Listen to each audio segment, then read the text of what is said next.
আসসালামু আলাইকুম। দেশসেরা medical coaching DMC স্কলার্সের আজকের এই অনলাইন ক্লাসে সবাইকে স্বাগতম। আজকে আবার চলে আসলাম, আমি তোমাদের সিজান ভাইয়া। তো আজকে আমরা কেমিস্ট্রির একটা চ্যাপ্টার পড়বো, সহজ চ্যাপ্টার, এমনি তোমরা সবাই পারো। অধ্যায়টা বড় কিন্তু মোটামুটি সহজ, এটা তোমরা সবাই পারো ইনশাল্লাহ। তো আমরা একটু রিভিশন দিয়ে ফেলবো টোটাল অধ্যায়টা। তো আশা করি সবাই আমার কথা ঠিকঠাক শুনতে পাচ্ছ, ঠিক আছে? তো কথা আমার ঠিকঠাক শোনা যাচ্ছে কিনা, সব কিছু ক্লিয়ার কিনা একটু আমাকে জানাও। আমরা ক্লাসটা দ্রুতই শুরু করব। তুমি জানো সম্পূর্ণ শুনতে পাচ্ছ কিনা, অল ক্লিয়ার কিনা।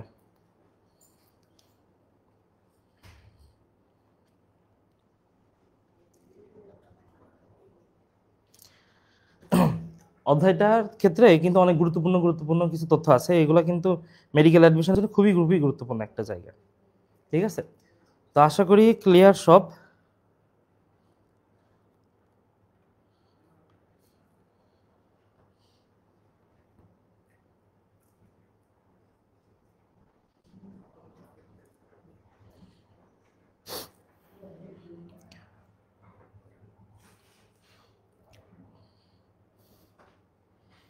হ্যাঁ, সবাই জয়েন হয়ে যাও, জানো যে শোনা যাচ্ছে কিনা ক্লিয়ার।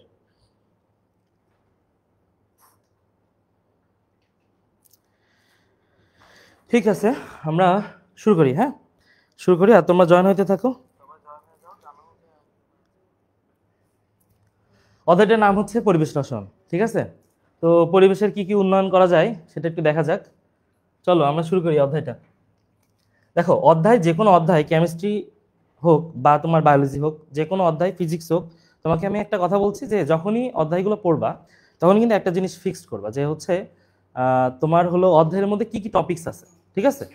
এটা রিভিশন দেওয়ার ক্ষেত্রে খালি কিন্তু একটা না পড়ে গেলেই হবে না, ঠিক আছে? তোমাকে মাথার মধ্যে সেট করতে হবে কোন কোন টপিকস তুমি পড়বা এবং সেটা নিয়ে কোন কোন টপিক্সের উপর কয়টা কয়টা করে মনে করো তোমার তথ্য আছে, এগুলো মুখস্থ করতে হবে মেইনলি।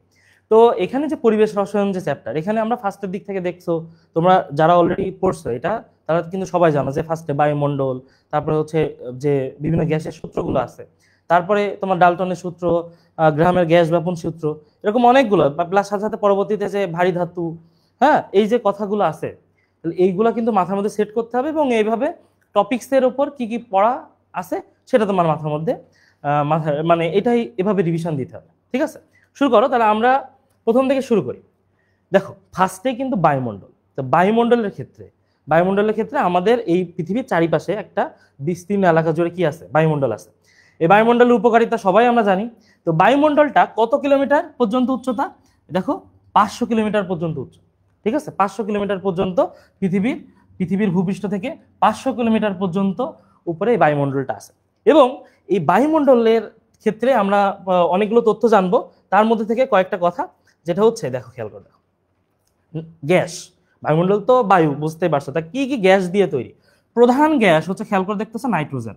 প্রধান গ্যাস নাইট্রোজেন, 78% আছে এখানে নাইট্রোজেন। এবং তারপর হচ্ছে অক্সিজেন, দেখো 20%, আমরা রাফলি এটাই মনে রাখি। এবং কার্বন ডাইঅক্সাইডের পরিমাণটা মোটামুটি কম। আমরা মেইনলি এই দুটো মনে রাখবো ফার্স্টে, যে হচ্ছে নাইট্রোজেন এবং হচ্ছে অক্সিজেনের পার্সেন্টেজটা 78 এবং সাথে সাথে হচ্ছে 20। আচ্ছা, নাইট্রোজেনের ক্ষেত্রে পার্সেন্টেজ যখন মনে রাখবো, সাথে কিন্তু এটাও পড়তে হবে, আংশিক চাপ। এটা কিন্তু হাজারিনাক স্যারের বইয়ের অনুশীলনের একটা কোশ্চেন, তাই না? তো অনুশীলনের কোশ্চেন দেখো, এটা তো 78% পড়লাম, সেটার সাথে সাথেই মিল আছে, 0.78 অ্যাটমসফিয়ার। আংশিক চাপ জিনিসটা কি সেটা আমরা পরবর্তীতে জানতে পারবো। তার ফলে যদি তোমাকে দেখো ম্যাথ কোশ্চেন আসছে, দেখো এখানে ম্যাথ কোশ্চেন আসছে যে বাতাসে কোন উপাদানের পরিমাণটা সবচেয়ে বেশি। ইজিলি বোঝা যাচ্ছে যে হচ্ছে কি, এটা হচ্ছে নাইট্রোজেন, দেখছো 78%, এটা আশা করি বোঝা যাচ্ছে, তাই না? তাহলে এরপরে দেখো, খেয়াল করে দেখো, বর্তমানে পৃথিবীর গড় তাপমাত্রা কত? আরেকটা তথ্য একটু মুখস্থ করি। বর্তমানে পৃথিবীর গড় তাপমাত্রা হচ্ছে 15 ডিগ্রি সেলসিয়াস। বর্তমানে পৃথিবীর গড় তাপমাত্রা হচ্ছে 15 ডিগ্রি সেলসিয়াস। ফার্স্টের দিক থেকে কিছু কয়েকটা গুরুত্বপূর্ণ তথ্য আমরা একটু জেনে ফেললাম। এখন চলে আসো, তাহলে তোমাদের করতে হবে কি বলতো? আমি কিন্তু যে যে পয়েন্টগুলো বললাম, কিছুক্ষণ পরে তোমাদেরকে আমি কমেন্ট করতে বলবো। তাহলে এই এই অন্তত এই কয়েকটা কথা কিন্তু তোমাদের মাস্ট পারা লাগবে, বুঝতে পারছো কথাটা? ঠিক আছে, তাসলিমা খাতুন আসসালামু আলাইকুম জানাইছো। ওয়ালাইকুম আসসালাম। জান্নাতুল জাহান আসসালামু আলাইকুম ভাইয়া। ওয়ালাইকুম আসসালাম। ঠিক আছে, সবাই বন্ধুদের একটু মেনশন দাও, আরো সবাই আমরা জয়েন হতে থাকি। এখানে আমাদের কিন্তু অনেক তথ্য, গুরুত্বপূর্ণ গুরুত্বপূর্ণ তথ্য এই অধ্যায় থেকে জানতে হবে এবং মুখস্থ করতে হবে। আশা করি তোমরা অনেকেই পারো। তারপরেও চলো একটু মানে কমেন্ট করলে হবে কি, তুমি কিন্তু বারবার বারবার কমেন্ট করার মাধ্যমে এটা তোমার মুখস্থ হয়ে যাবে, ঠিক আছে? তো অবশ্যই কমেন্ট করবা সবাই। তো দেখো ফার্স্টের দিকে কিছু তথ্য পড়লাম, এখন আমি তোমাকে বারবারই ওই বায়ুমণ্ডলের কথা বলতেছিলাম না? তো এই যে বায়ুমণ্ডলটা খেয়াল করে দেখো, বায়ুমণ্ডলের যে কয়টা স্তর আছে, ঠিক আছে, এটা আমাদের জানতে হবে। তাহলে মেন কথা হচ্ছে আমাদের পৃথিবী, তারপরে আমি বললাম যে 500 কিলোমিটার পর্যন্ত এর হচ্ছে বায়ুমণ্ডলের স্তর আছে। তাহলে তার মধ্যে থেকে কয়েকটা ভাগে আমরা ভাগ করতেছি, কয়েকটা ভাগে ভাগ করতেছি। যে এখানে তোমার মানে বক্স আকারে মনে রাখতে হবে, আসলে বক্স আকারে মনে রাখাটাই বেটার। এখান থেকে খেয়াল করে দেখো, এখানে যে বক্সটা আছে আমাদের মাস্টারবুকে, যে বক্সটা আছে এবং বইতে তোমাদের কিন্তু বক্সটা আছে, এই বক্সটা মুখস্থ করবো। আমাদের এখানে কয়টা স্তর পড়তে হবে ফার্স্টে দেখো, ট্রপোস্ফিয়ার, ট্রপোস্ফিয়ার, স্ট্র্যাটোস্ফিয়ার, মেসোস্ফিয়ার আর থার্মোস্ফিয়ার। তাহলে এভাবে পৃথিবীর উপরে যে লেয়ার লেয়ার ভাবে এভাবে কতগুলো স্তর থাকবে। ফার্স্ট হচ্ছে ট্রপোস্ফিয়ার, স্ট্র্যাটোস্ফিয়ার, মেসোস্ফিয়ার এবং হচ্ছে থার্মোস্ফিয়ার। ট্রপোস্ফিয়ারকে দেখো বলছে কি ক্ষুব্ধমণ্ডল, ট্রপোস্ফিয়ারকে কি বলছে ক্ষুব্ধমণ্ডল, ইম্পর্টেন্ট কোশ্চেন। স্ট্র্যাটোস্ফিয়ারকে কি বলতেছে শান্তমণ্ডল। এ বলার পিছনে কিন্তু কাজ আছে, কারণটা কি, কারণটা কি এ বলার পিছনে যে কারণটা হচ্ছে ট্রপোস্ফিয়ারে তোমার কিন্তু সকল ঝড় ঝঞ্ঝা এই স্তরে হয়। তাহলে তোমার যদি কোশ্চেন আসে ঝড় বৃষ্টি কোন স্তর দিয়ে হয়, তাহলে এটা কিন্তু ট্রপোস্ফিয়ার দিয়ে হয়। আর স্ট্র্যাটোস্ফিয়ার, আচ্ছা ট্রপোস্ফিয়ারে মনে রাখতে হবে সব ধরনের বিমান চলাচল করে কোন স্তর থেকে, সেটা মনে রাখতে হবে কিন্তু ট্রপোস্ফিয়ার। আর যদি বলে যে হচ্ছে যে স্ট্র্যাটোস্ফিয়ার, স্ট্র্যাটোস্ফিয়ার এখানে হলো জেট বিমান চলাচল করে, তাহলে সবাই কমেন্ট করো সব ধরনের বিমান ট্রপোস্ফিয়ার, আর জেট বিমান বললে কিন্তু স্ট্র্যাটোস্ফিয়ার, ঠিক আছে এইটা। আর থার্মোস্ফিয়ারকে আমরা কি বলতেছি তাপমণ্ডল, তাপমণ্ডল। খেয়াল করে দেখো এই কিলোমিটারগুলো আমরা একটু মনে রাখবো, সিম্পল কথা, 0 থেকে মানে ভূপৃষ্ঠ থেকে 15 কিলোমিটার উচ্চতা পর্যন্ত হচ্ছে ট্রপোস্ফিয়ার, তাই না? এবং তারপরে কি বলতেছে বলতো 15 থেকে 50, তাহলে 0 থেকে 15, 15 থেকে 50, 50 থেকে 85, ঠিক আছে, আর 85 থেকে 500, 500 কিলোমিটার পর্যন্ত মূলত বায়ুমণ্ডল ছিল। তাহলে এই কয়টা পয়েন্ট কিন্তু পরপর মানে ইজিলি তোমরা একবার দুবার রিডিং দিবে এমনি পারবা। খেয়াল করে দেখছো তোমরা এই পরে তাপমাত্রাটা যদি কথা বলি, প্রথমে মানে ভূমি থেকে আমরা যত উপরে উঠবো তত তাপমাত্রা কমতে থাকবে, -55°C তাপমাত্রা পর্যন্ত কমতে থাকবে। তারপরে কিন্তু আবার বৃদ্ধি পাবে, এটা তাপমাত্রা বৃদ্ধি পাবে, -55 থেকে আবার তাপমাত্রা বৃদ্ধি পাবে, বৃদ্ধি পেয়ে পেয়ে দেখো খেয়াল করে দেখো +2°C চলে আসছে। এরপরে খেয়াল করে দেখো তাপমাত্রা আবার তারপরে স্তরে আবার কমতে থাকবে, এবং এটাই হলো বায়ুমণ্ডলের সবচেয়ে সর্বনিম্ন তাপমাত্রা। তাহলে তোমাকে যদি কোশ্চেন করা হয় বায়ুমণ্ডলের সর্বনিম্ন তাপমাত্রা কোনটা, তাহলে সেটা বলবো -93°C। কথা আছে সবসময় কিন্তু সেলসিয়াসে দেয়া থাকবে না, ঠিক আছে, সেলসিয়াসে দেয়া থাকবে না, তোমাকে চালাকি করে এখানে কিন্তু কেলভিন দিতে পারে, তাই না? তাহলে তুমি 273 যোগ করে নিবা, সিম্পল কথা। এবার খেয়াল করে দেখো তাহলে এইখানে কিন্তু -55 +2°C আর -93। আরেকটা কোশ্চেন আসতে পারে তাহলে কোন স্তরে এই সর্বনিম্ন তাপমাত্রা পৌঁছায়, দেখো মেসোস্ফিয়ার, তাহলে মেসোস্ফিয়ারে সর্বনিম্ন তাপমাত্রাটাতে পৌঁছাচ্ছে। এবং তাহলে আমরা খেয়াল করে দেখো প্রথমেই দেখো তাপমাত্রা কমতেছে, যেহেতু এটাকে ল্যাপস রেট বলে, তোমাদের বইতে একটা রেটের কথা বলছে, ল্যাপস রেট মানে কমে যাওয়ার হার।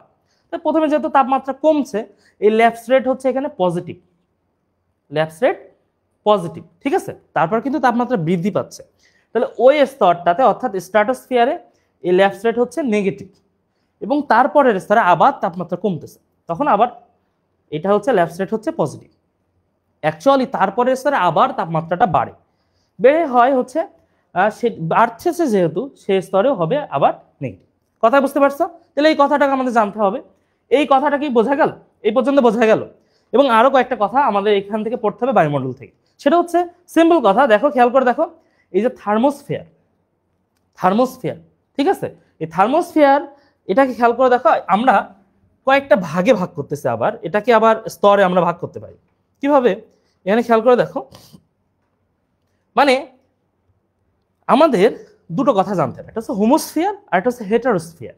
85 কিলোমিটারের উপরে যে যে স্তরগুলো আমরা পড়লাম, 85 কিলোমিটারের উপরে যে যে স্তরগুলো আমরা পড়লাম, দেখো খেয়াল করে দেখো, অর্থাৎ এই যে থার্মোস্ফিয়ার যেটা তাপমণ্ডল বললাম, এই থার্মোস্ফিয়ার এটার ক্ষেত্রে এটাকে আমরা আরো একটা নাম দিচ্ছি হেটারোস্ফিয়ার।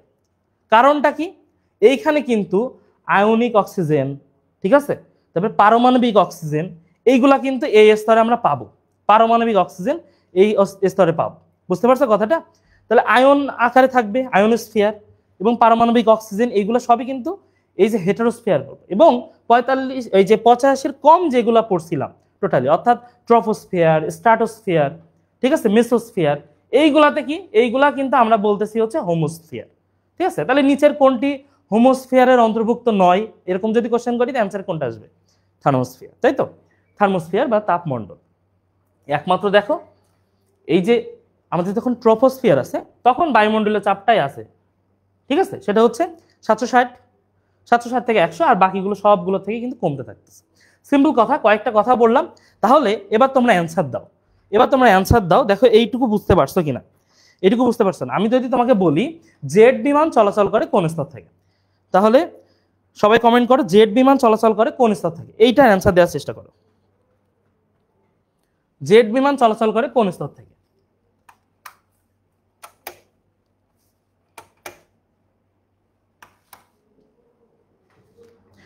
সবাই কমেন্ট করো জেট বিমান চলাচল করে কোন স্তর থেকে।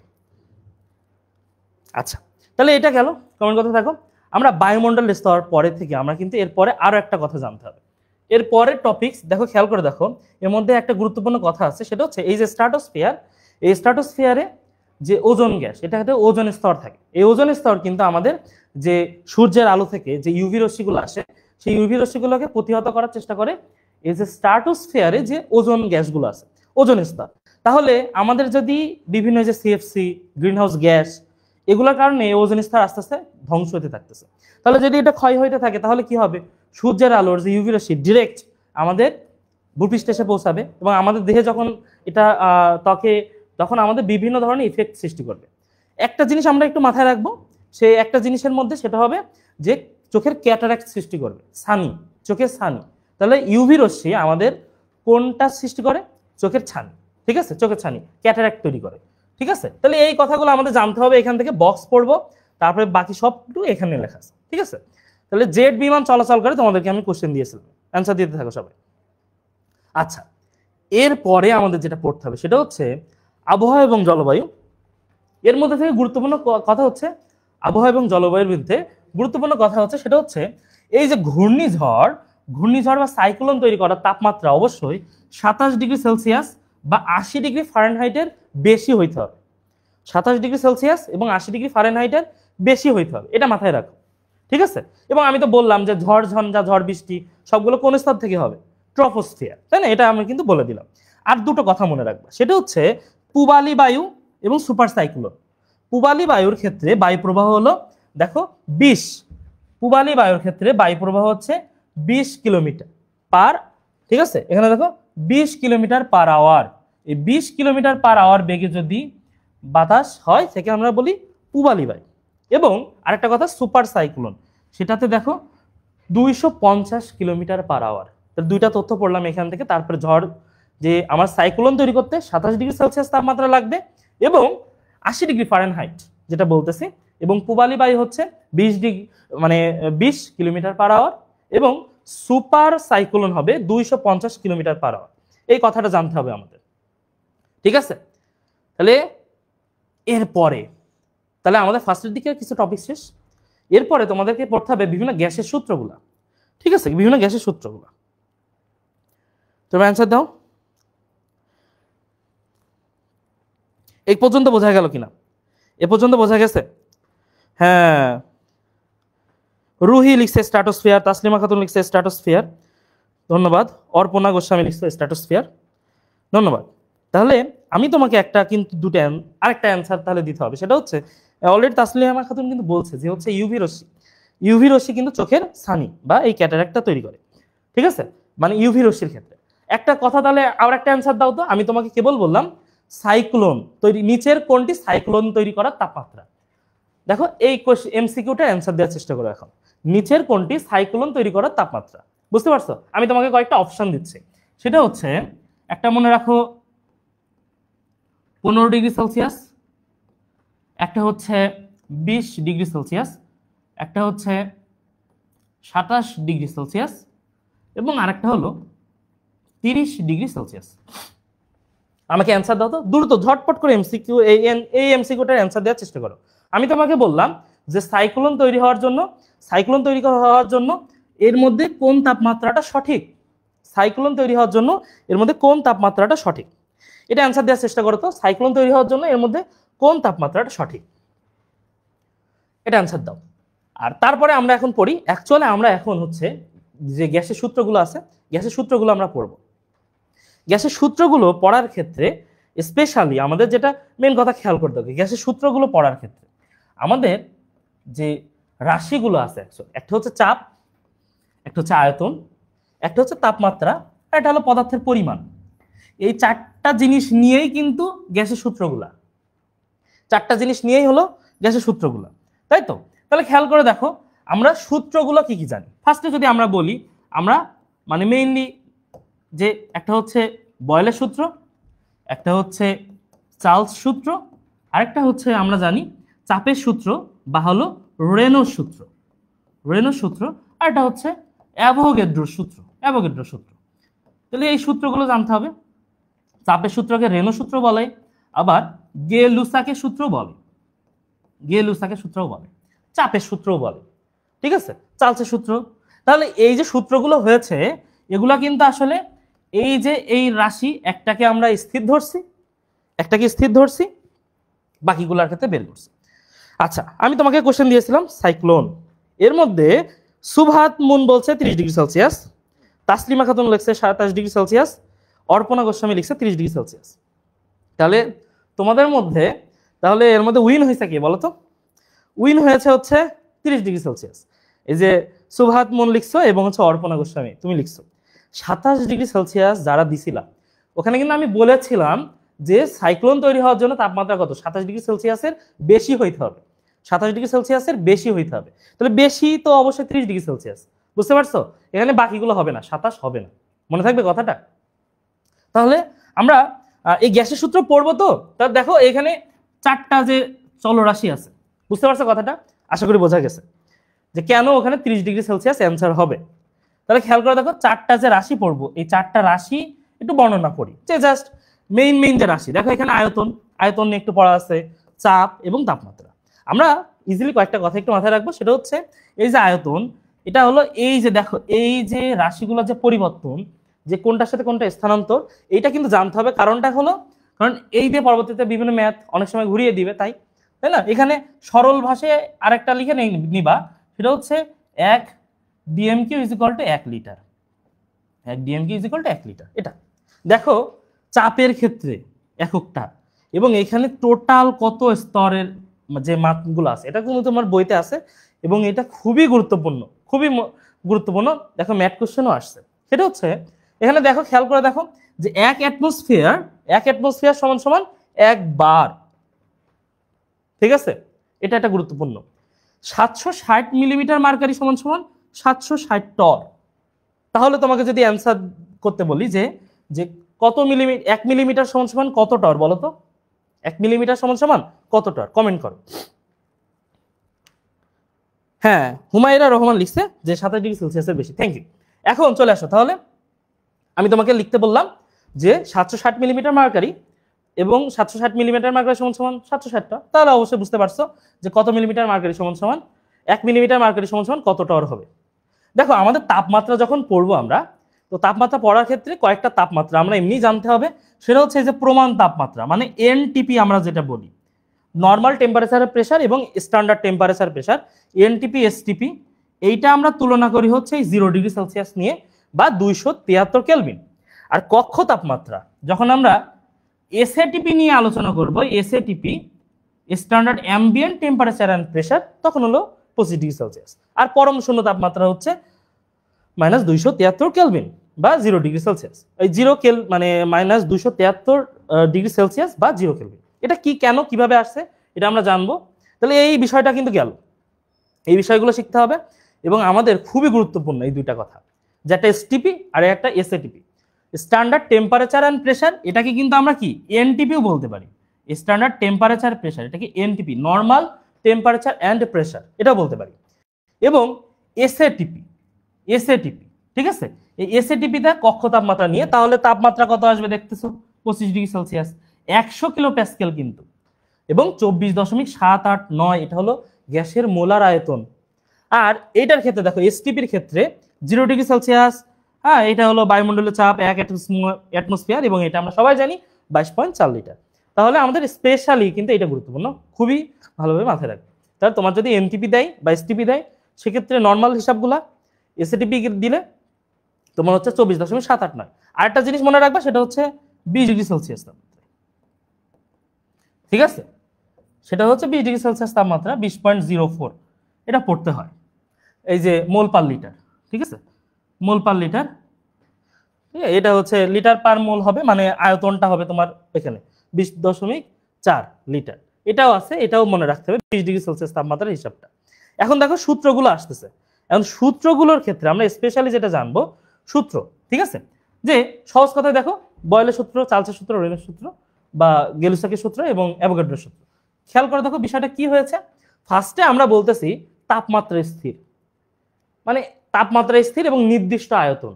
তাহলে এই দুইটা জিনিস আমাদের নাই। টি আর এটা যদি ধ্রুবক হয়, স্থির হয়, তাহলে ভি সমানুপাতিক কি হয়ে যাবে বলতো 1/p, তাই তো, ভি সমানুপাতিক 1/p। আর ভি সমানুপাতিক 1/p মানে পিভি, আর এটা যদি ধ্রুবক রাখে কে, মানে সহজ কথা সূত্রটা আছে P1 V1 = P2 V2, এটাই তো সূত্র, বয়েলের সূত্র, তাই না। চার্লসের সূত্রে চাপ স্থির, চার্লসের সূত্র কি স্থির, চাপ স্থির। তাহলে সেটা যদি হয় ভি আর টির মধ্যে সম্পর্ক, ভি সমানুপাতিক টি, অর্থাৎ V1 মানে এখানে জিনিসটা এমন হবে V/T = K ধ্রুবক। তাহলে সূত্রটা কি চলে আসে V1/T1, V1/T1 হবে, এখানে হবে V1/T1 = V2/T2। তাহলে V1/T1 = V2/T2 সূত্র, তাই তো। গেলুসাকের সূত্র খেয়াল করে দেখো, চাপের যে সূত্র, চাপের সূত্রের ক্ষেত্রে আমরা এই দুটো স্থির রাখবো, এই দুটো স্থির রাখবো। এই দুটো থাকলে এই দুটার মধ্যে সম্পর্ক হবে, এই দুটার মধ্যে সম্পর্ক হবে, সেটা কি পি সমানুপাতিক টি হবে, ঠিক আছে। তাহলে খেয়াল করে দেখো এটার ক্ষেত্রে সূত্র কিন্তু সেই মানে P/T = ধ্রুবক হবে, ধ্রুবক হবে। তাহলে জিনিসটা কি আসতেছে P1/T1 = P2/T2, সূত্র তো এটাই। আর এটা হলো আবার ভি সমানুপাতিক এন, এটাই যদি আমরা বলি। তাহলে ওভারঅল এখানে খেয়াল করে দেখো জিনিসটা তোমরা বুঝতে পারছো কিনা। তাহলে এইটার ক্ষেত্রে বয়েলের ক্ষেত্রে, বয়েলের সূত্রের ক্ষেত্রে আমাদের স্থির কি রাখলাম আমরা, স্থির রাখলেছি হচ্ছে তাপমাত্রা। এজন্য বয়েলের সূত্রের ক্ষেত্রে যে লেখচিত্রটা আমরা পাবো, সেই লেখচিত্রকে আমরা কি বলবো বলতো, আইসোথার্ম। আইসোথার্ম মানে সমতাপ, সমতাপীয় লেখচিত্র, ঠিক আছে। এবং চার্লসের সূত্রে কি স্থির ছিল, চার্লসের সূত্রে চাপ স্থির। আমরা বলছিলাম কি চার্লসের সূত্রে চাপ স্থির, তাহলে এর যে লেখচিত্রটা পাবো চাপ স্থির, যেহেতু চাপ, চাপ নিয়ে কথা বলছে, তাহলে এটা কি হবে বলতো আইসোবার, আইসোবার, তাই না। আর রেনল্ডস সূত্র যেটা, রেনল্ডস সূত্র যেটা এই চাপের মানে তাপের যে সূত্র, এই ক্ষেত্রে আমরা কি বলেছি ভি স্থির, তাই না। আয়তন স্থির যদি আয়তন হয়, তাহলে এইটাকে আমরা বলবো আইসোকোর। আইসোকোর কোন লেখচিত্রকে কি বলে সেটা আমাদের জানতে হবে। আইসোকোর বা সম আয়তনীয় লেখ পাবো, সমচাপীয় লেখ পাবো এবং সম, ঠিক আছে। এই যে আইসোথার্ম, এই কথাটা জানতে হবে, ঠিক আছে। আইসোথার্ম খুবই গুরুত্বপূর্ণ, তাহলে এই কথাটা মাথায় রাখবো। আর এই যে সূত্রগুলাকে আমরা যদি এখন সমন্বয় করি, তাহলে তোমাকে যদি বলে বয়েল এবং চার্লসের সূত্রের সমন্বয় কি হবে, ঠিক আছে। তাহলে দেখো এখানে আমরা বয়েলের ক্ষেত্রে তো পড়লাম V is proportional to 1/P, অর্থাৎ PV = যদি K হয়, তাহলে এই সূত্র বয়েল এবং চার্লসের সূত্রকে যদি আমরা সমন্বয় করি, একসাথে করি, এখানে আমরা সমন্বয়কারী হয়ে যাচ্ছি, V/T = K পাচ্ছি।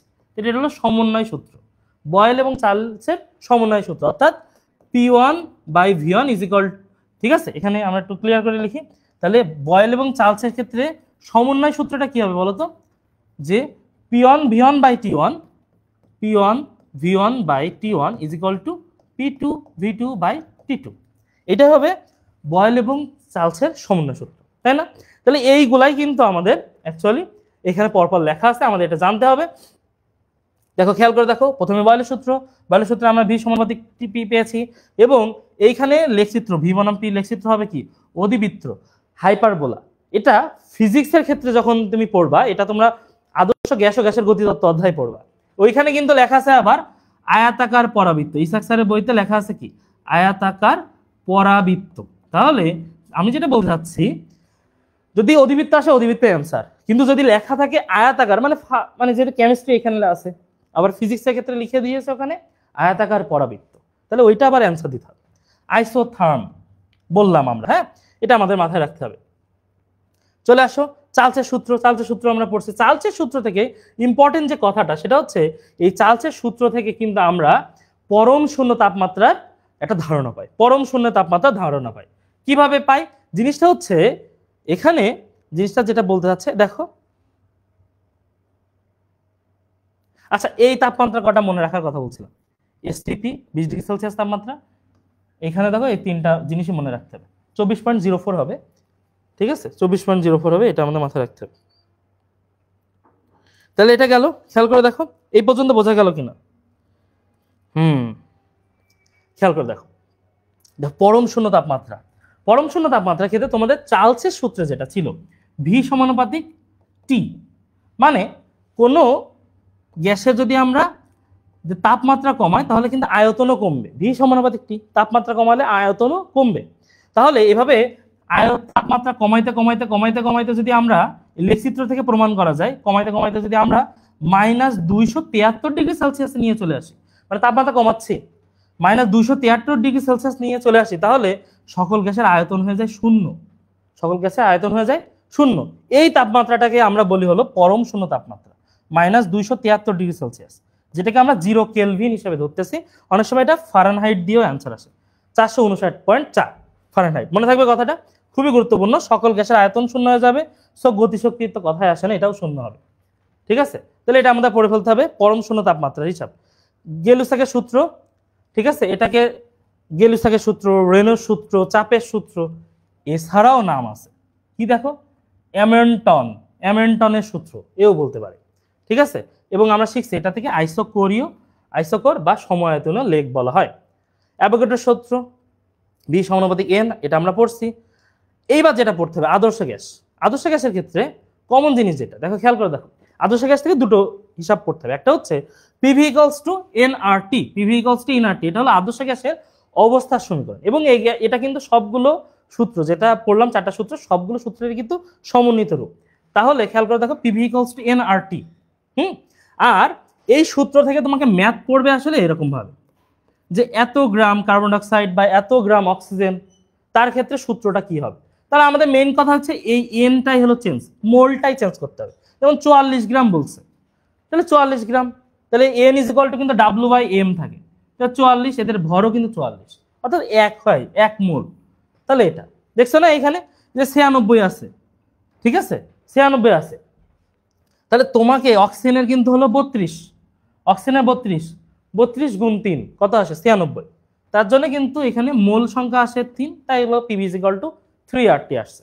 তো এইটাই আমাদের জানতে হবে যে পিভি ইকুয়ালস টু এনআরটি, এটা আদর্শ গ্যাসের অবস্থার সমীকরণ, আদর্শ গ্যাসের অবস্থার সমীকরণ। আর একটা সূত্র আছে সেটা একই সাথে আমরা লিখে ফেলি এখানে, সেটা হচ্ছে PV is equal two 1/3 mnc²।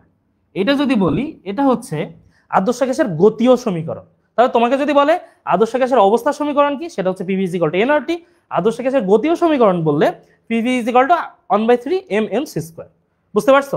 এবং আরো একটা সূত্র আমাদের পড়তে হবে, সেটা হচ্ছে এই যে এই পিভি ইকুয়ালস টু এনআরটি দিয়েই প্রমাণ করা যায় যে PM is equal two DRT, ঠিক আছে। মানে এই যে ভিটা যদি আমরা এইখানে নিয়ে আসি, পিভি ইজ ইকুয়াল টু যে W/M ছিল, তো ভিটা এখানে নিয়ে আসলে ঘনত্বটা চলে আসে। তাহলে এটা দিয়ে যেটা বুঝলাম সহজ কথায়, যে কোনো গ্যাসের ঘনত্ব হবে তাপমাত্রার ব্যস্তানুপাতিক, ঘনত্ব হবে চাপের সমানুপাতিক। এই কথাটাই জানার জন্য মনে রাখতে হবে। তাহলে ঘনত্ব চাপের, দেখো চাপের ক্ষেত্রে সমানুপাতিক এবং তাপমাত্রার ক্ষেত্রে ব্যস্তানুপাতিক, এই কথাটা আমাদের এখান থেকে জানতে হবে। তাহলে সূত্র যেগুলো শিখলাম, বুঝতে পারছো কথাটা, PV is equal to nRT অবস্থার সমীকরণ। কিন্তু যখন বলবে আদর্শ গ্যাসের গতীয় সমীকরণ, অপশনে দুইটাই থাকলে কিন্তু এইটা দাগাইতে হবে। বুঝতে পারছো কথাটা? এবং আরেকটা সূত্র জানলাম ওখান থেকে প্রমাণিত রূপ, সেটা হচ্ছে PM is equal two DRT বলতে পারি, বা D is equal two PM/RT, যেটাই মনে রাখো তোমরা। এবং এখানে বারবার করে আমরা একটা জিনিস পেয়ে যাচ্ছি, সেটা কি, আর একটা ধ্রুবক, মোলার গ্যাস ধ্রুবক আমরা যেটাকে বলি, মোলার গ্যাস ধ্রুবক, সেটা হচ্ছে আর, তাই তো। আর এই আর এর একক মুখস্থ না করলে চান্স মিস, সহজ কথায়। কারণটা কি, খুবই গুরুত্বপূর্ণ, এই আর এর এককগুলো আমাদের মনে রাখতে হবে। মোলার গ্যাস ধ্রুবক। অর্থাৎ আমরা পিভি ইকুয়াল টু এনআরটি পড়লাম, এই যে এইটা সার্বজনীন গ্যাস ধ্রুবক বা মোলার গ্যাস ধ্রুবক, এটার মান মুখস্থ করতে হবে। অনেকগুলো মান আছে, লিটার অ্যাটমসফিয়ার, সিজিএস, এসআই একক, ক্যালোরি একক। ঠিক আছে, মান তোমাদের এটা পড়েই আর কি পাস করেছো আর কি সবাই।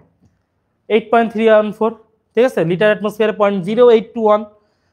তোমাকে যেটা পড়তে হবে দেখো, 1 জুল সমান সমান কিন্তু 10⁷, তার জন্যই কিন্তু জাস্ট জুলের জায়গায় আমরা আর্ক বানাইছি, মানে কাজের একক। তোমার আর এর এককটা কি, কাজ পার মোল পার কেলভিন, কাজ পার মোল পার কেলভিন।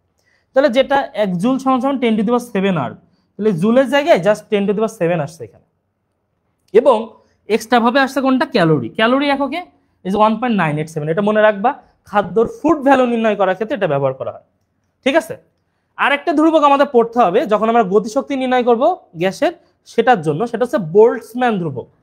এই বোল্টজম্যান ধ্রুবকটা জিনিসটা কি দেখো, খেয়াল করে দেখো, এটা একটা নতুন ধ্রুবক। সেটা হচ্ছে কি, যে আমরা এই যে মোলার গ্যাস ধ্রুবক, এটাকে যদি আমরা অ্যাভোগাড্রো সংখ্যা দিয়ে ভাগ দিই, ঠিক আছে, মোলার গ্যাস ধ্রুবক এটাকে যদি অ্যাভোগাড্রো সূত্র দিয়ে ভাগ দিই, অ্যাভোগাড্রো সংখ্যা দিয়ে, তাহলে যে মানটা পাবো, এখানেও এসআই একক, সিজিএস একক।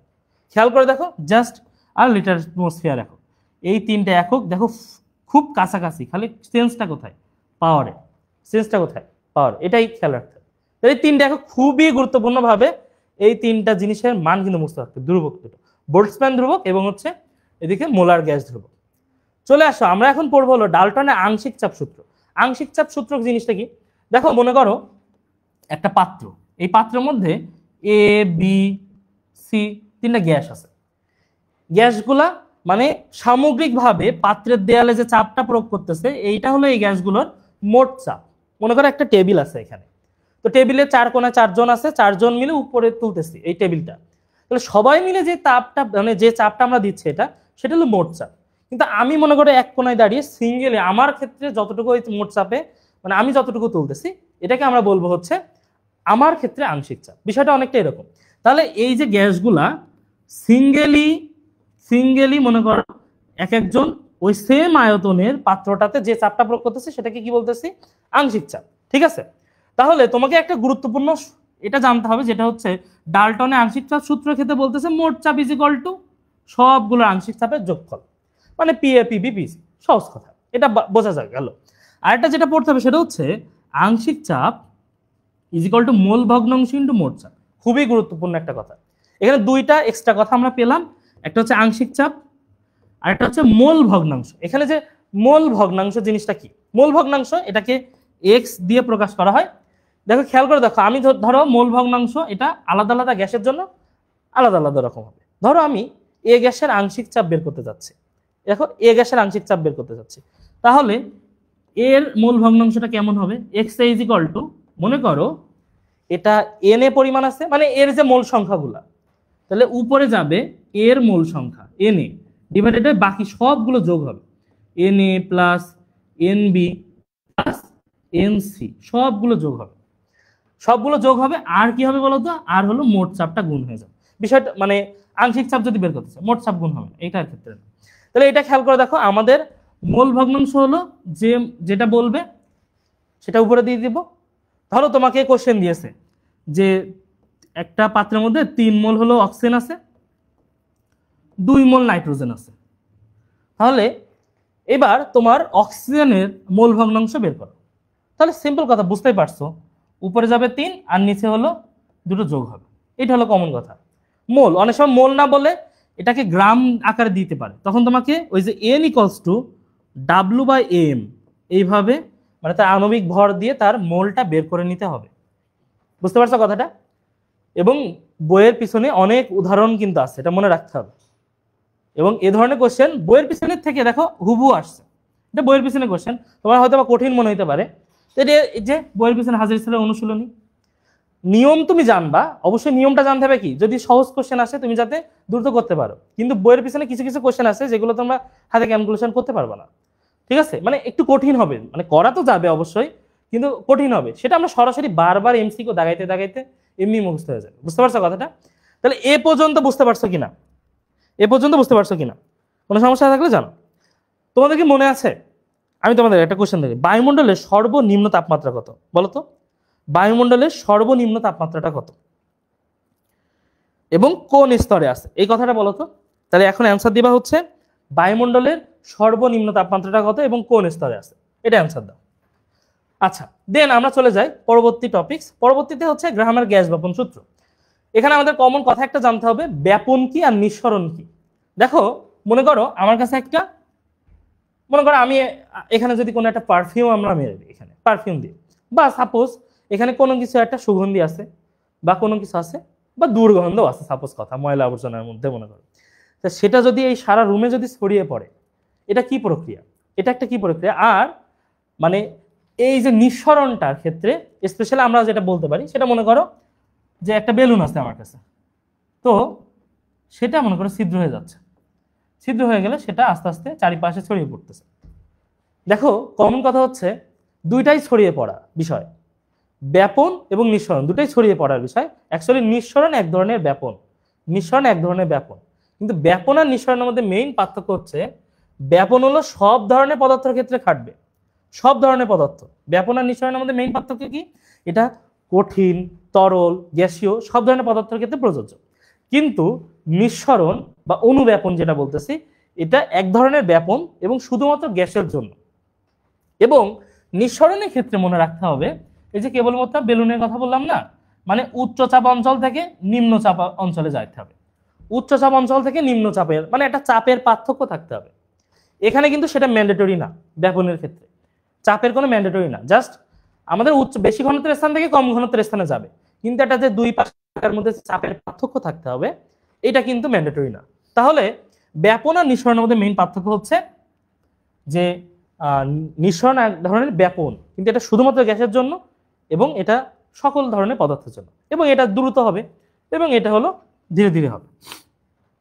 এখানে চাপের পার্থক্য থাকতে হবে আর এখানে চাপের কোনো পার্থক্য থাকবে না, এটা স্বতঃস্ফূর্তভাবে হবে। বুঝতে পারছো কথাটা? আর দুইটার ক্ষেত্রেই কমন কোশ্চেন যেটা আসবে, নিচের কোন গ্যাসের কয়েকটা উদাহরণ দেওয়া থাকবে, নিচের কোন গ্যাসের ব্যাপন হার বেশি, ঠিক আছে, বা সাপোজ হচ্ছে কোনটা নিঃসরণ বেশি। এখন খেয়াল করে দেখো, একটা কমন হিসাব কিন্তু করাই যায়, তুমি কিন্তু আবার হার নির্ণয় করতে যাইবা না। আমরা জানি গ্রাহামের গ্যাস ব্যাপন সূত্র হচ্ছে এইটা, ঠিক আছে, মানে এটার প্রমাণিত রূপ যে ব্যাপন হার হবে ঘনত্বের বর্গমূলের ব্যস্তানুপাতিক, সেটা ঠিক আছে। অর্থাৎ সূত্রটা R1 বা R2 √d2/d1 √m2/m1, সেটা আসে, ঠিক আছে। এটা টাইমের ক্ষেত্রে কিন্তু এটা চলে আসবে T2/T1 ও আসবে, এটার ক্ষেত্রে আর মানে এটা নাই, রুটটা নাই, T2/T1 এটাও চলে আসবে সাথে সাথে। আমি যেটা বলতেছি সবগুলোর সাথে ব্যস্তানুপাতিক, সেটা ঠিক আছে, কিন্তু তোমাকে এখন ওই হিসাবে এই সূত্র বসানোর ক্ষেত্রে কিছু নাই। তোমার যখন কোশ্চেন আসবে, নিচের কয়েকটা উদাহরণ মনে করে দেয়া আছে, এমন ধরেন নাইট্রোজেন, কার্বন ডাইঅক্সাইড, এরকম কয়েকটা উদাহরণ দেয়া আছে, মিথেন, কয়েকটা উদাহরণ দেয়া আছে। তো তুমি করবা কি, তুমি যদি ভর জানো, ভর, তাহলে ভর যদি জানো, যার ভর বেশি, যারা মনে করো আমার মতো মোটা, তাহলে আমার মতো ছুটতে পারবা, নাকি হচ্ছে আর একটু চিকন যদি হয় আমরা আরো দ্রুত ছুটতে পারবে না, এটা কিন্তু কমন কথা। যারা ওজনে বেশি তারা ছুটতে পারবে কম। তা আমার ব্যাপন আর নিঃসরণ দুইটাই হচ্ছে তোমার হচ্ছে যে মানে ছড়িয়ে পড়ার ক্ষমতা, যে যত বেশি ছড়াইতে পারবে, ঠিক আছে। তাহলে যাদের ভর যত কম তার ব্যাপন হার তত বেশি, তার নিঃসরণও তত বেশি। বোঝা গেল কথাটা?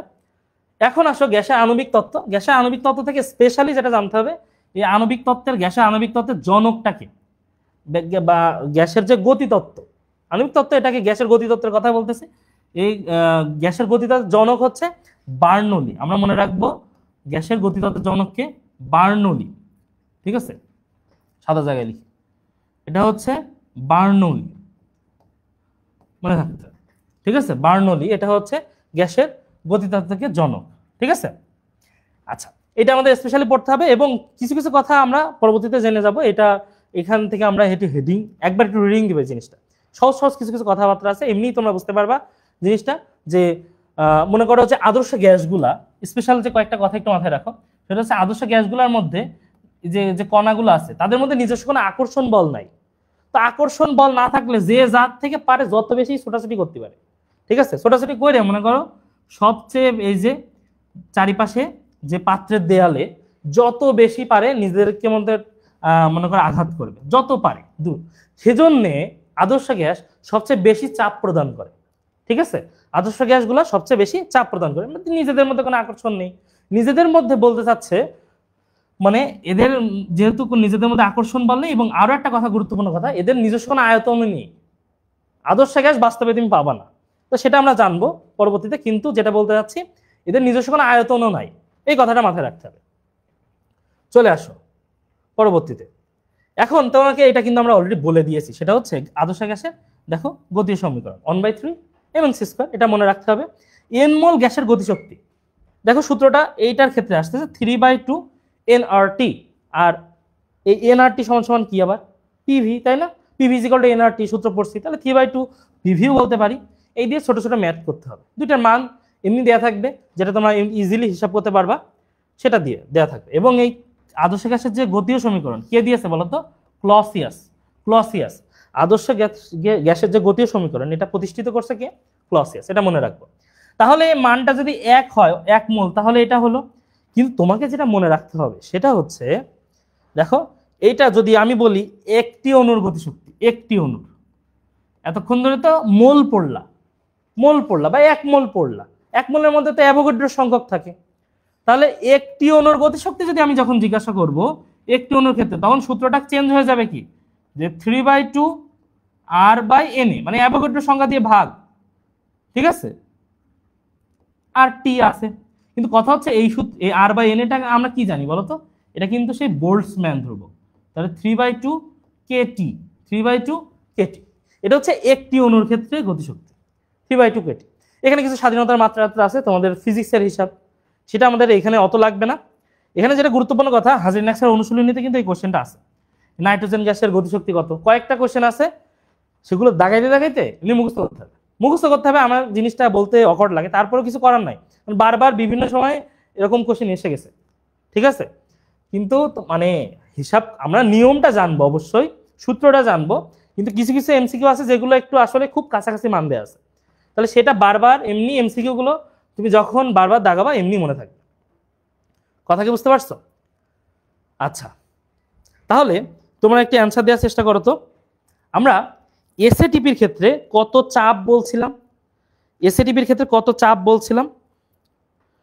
আচ্ছা, গতবার যে কোশ্চেনটা করছিলাম সেটা হচ্ছে বায়ুমণ্ডল সর্বনিম্ন তাপমাত্রা, সেটা হচ্ছে অ্যান্সার দিয়েছে, সেটা হচ্ছে হুমায়রা রহমান, -93°C। ধন্যবাদ।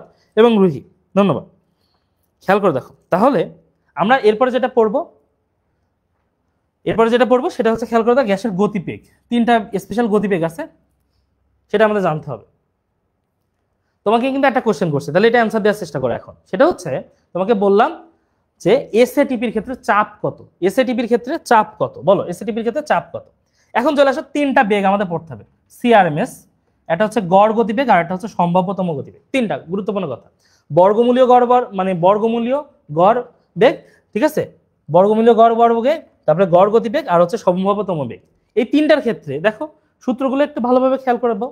√3RT/m, √8RT/πm, আর জিনিসটা হচ্ছে 2RT/m। তাহলে এইগুলো যে মান আছে, সেই মানের ক্ষেত্রে দেখো অনুপাত করছে এখানে। তোমার যেটা মাথায় রাখতে হবে, সেই অনুপাতটা হচ্ছে এখানে কোন বেগটা সবচেয়ে বেশি, ইজিলি বোঝা যাচ্ছে এই অনুপাতের মধ্যে থেকে, ঠিক আছে? অনুপাতের মধ্যে থেকে মনে রাখবা সিআরএমএস এর মানটা সবচেয়ে বেশি, ঠিক আছে? সিআরএমএস এর মান বেশি, তারপর হচ্ছে গড় বেগ, তারপরে হচ্ছে তোমার সম্ভাব্যতম বেগ আলফা। তাহলে কোনটার বেগ সবচেয়ে বেশি সেটা মনে রাখবা, সিআরএমএস এর বেগ সবচেয়ে বেশি। এবং খেয়াল করে দেখো, ওই যে হাজির নাকশারের বইয়ের কিছু অনুশীলনের কোশ্চেন যেটা মুখস্থ ধরনের, সেটা হচ্ছে আমরা অন্তত এটা মনে রাখবো, সেটা হচ্ছে অক্সিজেনের ক্ষেত্রে এসটিপিতে অক্সিজেনের ক্ষেত্রে খেয়াল করে দেখো আরএমএস বেগ 461। এটা কিন্তু তোমার বইতে আছে, তোমরা যারা বই সমাধান করছো। সুভাত মুন, ধন্যবাদ। 100 কিলোপ্যাসকেল। হুমায়রা রহমান, তোমার একটু ভুল হয়েছে, এসএটিপিতে 1 অ্যাটমসফিয়ার না, ঠিক আছে? ওখানে কিন্তু 100 কিলোপ্যাসকেলের হিসাবে 100 কিলোপ্যাসকেল, ঠিক আছে? আর 1 অ্যাটমসফিয়ার মানে কি 10 13 25 প্যাসকেল, আমরা যেটা বলি সংক্ষেপে, ঠিক আছে? তাহলে এটা মাথায় রাখবো। এবং এই সিআরএমএস এর ক্ষেত্রে সূত্রটা যেহেতু √3RT/m, তাহলে যার মানে দেখতেছি যে ভরের সাথে আমাদের যে বেগ, তার পার্থক্য কি, ব্যস্তানুপাতিক সম্পর্ক। তাহলে যার ভর বেশি তার কিন্তু এই যে মানে জিনিসটা হচ্ছে যার ভর বেশি, ঠিক আছে? মানে এটার ক্ষেত্রে খেয়াল করে দেখো দুটো হিসাব, এও সেই ভরের সাথে কিন্তু বেগটার, যার ভর বেশি তার বেগ কম, সহজ কথা সবগুলোর ক্ষেত্রে। আমরা শুধু যদি আলাদা করে আরএমএস বেগ মনে রাখতে হবে তা না। তাহলে 3টা 4টা উদাহরণ দেওয়া আছে, মনে করো বলতেছে কোনটা আরএমএস বেগ, কোনটির আরএমএস বেগ সবচেয়ে বেশি। তো তুমি আলাদা করে সূত্র বের করবা না, তুমি হচ্ছে সবগুলোর ক্ষেত্রে দেখবা যে কার ভর বেশি, তার বেগটা হলো সবচেয়ে কম হবে, ঠিক আছে, তার ভর কম, তার বেগটা সবচেয়ে বেশি হবে। এখন চলে আসো, এরপরে আমাদের যেটা শিখতে হবে, তোমাদের মনে আছে তোমাদেরকে আমি দুইটা কথা বলছি, সেটা হচ্ছে আদর্শ গ্যাসের অবস্থা সমীকরণ, সেটা হচ্ছে পিভি ইকুয়াল টু এনআরটি, আর একটা বললাম আদর্শ গ্যাসের গতীয় সমীকরণ, সেটা হচ্ছে পিভি ইকুয়াল টু 1/3 mc²। বারবার বলতেছি, এটা খুবই গুরুত্বপূর্ণ, মনে রাখবা। এখন এই যে পিভি ইকুয়ালস টু এনআরটি, এটা যেটা আমরা হচ্ছে আদর্শ গ্যাসের জন্য বললাম পিভি ইকুয়ালস টু এনআরটি, ঠিক আছে, এটা আদর্শ গ্যাসের ক্ষেত্রে বললাম যে পিভি ইকুয়াল টু এনআরটি, এইটার ক্ষেত্রে আমরা এখন বাস্তব গ্যাসের ক্ষেত্রে সেটা প্রয়োগ করব, ঠিক আছে, বাস্তব গ্যাসের ক্ষেত্রে। তার আগে একটা কথা আমাদের জানতে হবে, সেটা হচ্ছে সংকোচনশীলতা গুণাঙ্ক। পিভি ইকুয়ালস টু এনআরটি, এইটাকে যদি আমরা মানে জিনিসটা এমনভাবে বসাই, জেড ইকুয়ালস টু উপরে দিচ্ছি পিভি আর নিচে দিচ্ছি এনআরটি, এইটা, তাহলে এইটাকে আমরা তখন বলতেছি হচ্ছে সংকোচনশীলতা গুণাঙ্ক। এখন এর মান, জেড এর মান যদি 1 হয়, বুঝতে পারছো, জেড এর মান যদি 1 হয়, তাহলে পিভি ইকুয়াল টু এনআরটি, অর্থাৎ আদর্শ গ্যাসের সমীকরণটা মিলে গেল। তাহলে এটাই হলো মেন কথা, আদর্শ গ্যাসের ক্ষেত্রে এটা জেড এর মান হলো 1, কিন্তু মানে বিভিন্ন গ্যাস নিয়ে পরীক্ষা করার জন্য বিজ্ঞানী অ্যামাগার তিনি একটা লেখচিত্র আঁকিয়েছিল, ঠিক আছে, সেই লেখচিত্রের ক্ষেত্রে একটা চেঞ্জ দেখা গেল। চেঞ্জটা কি খেয়াল করে দেখো, আমরা যদি পি বনাম বা পিভি যদি লেখচিত্র রাখি, আদর্শ গ্যাসের ক্ষেত্রে মানটা হলো এক্স অক্ষের সমান্তরাল, ঠিক আছে, কিন্তু উনি বিভিন্ন বাস্তব গ্যাস, বিজ্ঞানী অ্যামাগার বিভিন্ন বাস্তব গ্যাস নিয়ে পরীক্ষা করে দেখলো যে কিছু কিছু গ্যাস, যে বেশিরভাগ বাস্তব গ্যাসগুলো কোনোটাই কিন্তু এই সমান্তরাল হয় না, আদর্শ গ্যাসের ক্ষেত্রে কেবলমাত্র সমান্তরাল, অর্থাৎ যাদের ক্ষেত্রে জেড এর মান 1 সমান। তাহলে এবার কিছু কিছু গ্যাস আছে যেমন হাইড্রোজেন, হিলিয়াম, এদের ক্ষেত্রে দেখো কেউ একদম সোজা উপরের দিকে চলে যাচ্ছে, কেউ একটু নিচু হয়ে উপরের দিকে চলে যাচ্ছে, তোমাদের বইতে দেখো এরকম আছে, নিচু হয়ে উপরের দিকে চলে যাচ্ছে। তাহলে এই যে নিচু হয়ে উপরে যেটা চলে যাচ্ছে, এটা আসলে তাদের জেড এর মান ছিল হচ্ছে 1 থেকে কম, বুঝছো, এবং যারা এই যে উপরের দিকে চলে গেছে না, তাদের মানটা ছিল হচ্ছে 1 থেকে বেশি, 1 থেকে বেশি। যাদের ভরটা কম, যাদের ভরটা মোটামুটি কম, ঠিক আছে, এক্ষেত্রে এই যে নাইট্রোজেন নিয়ে একটু ঝামেলা আছে। তবে নাইট্রোজেন ঝামেলা আছে বলতে কি, তোমাদের বইয়ে দেখবা এক পৃষ্ঠাতে নাইট্রোজেন দেওয়া আছে তার জেড এর মান 1 থেকে বেশি, আর এক পৃষ্ঠা উল্টালেই আছে হচ্ছে জেড এর মানটা হচ্ছে 1 থেকে কম। তো এটা নিয়ে আমাদের অত মাথা ব্যথা না, দেখলেন এরকম একটা অবস্থা, অ্যাকচুয়ালি একসাথে লিখে দেওয়া আছে জিনিসটা, মানটা, হ্যাঁ, অপশান অনুসারে আমাদের করতে হবে, যে ওইখানে যদি যখন দিবে যে অমুক গ্যাসের ক্ষেত্রে কোন গ্যাসটার ক্ষেত্রে জেড এর মান হিসাব, সেটা আমাদের অপশন অনুসারে হিসাব করতে হবে, তখন মানে বেস্ট অ্যান্সার দেওয়ার চেষ্টা করতে হবে। মানে আমরা যেটা বলতে চাচ্ছি, মনে করো কার্বন ডাইঅক্সাইড, অ্যামোনিয়া আছে একটা অপশানে, সেটা বাদ রেখে আগের থেকে আমরা নাইট্রোজেন দাগাবো না, এটাই বলতে চাচ্ছি, বুঝতে পারছো, এটা গুরুত্বপূর্ণ কথা। তাহলে এ পর্যন্ত বোঝা গেল কিনা, ঠিক আছে। এখন খেয়াল করে দেখো, আমরা আরো পরের দিকে আসি। তাহলে বাস্তব গ্যাস এবং আদর্শ গ্যাসের ক্ষেত্রে মেইন ঝামেলাটা যেটা হয়েছে, ঝামেলাটা হচ্ছে দুইটা জায়গায়।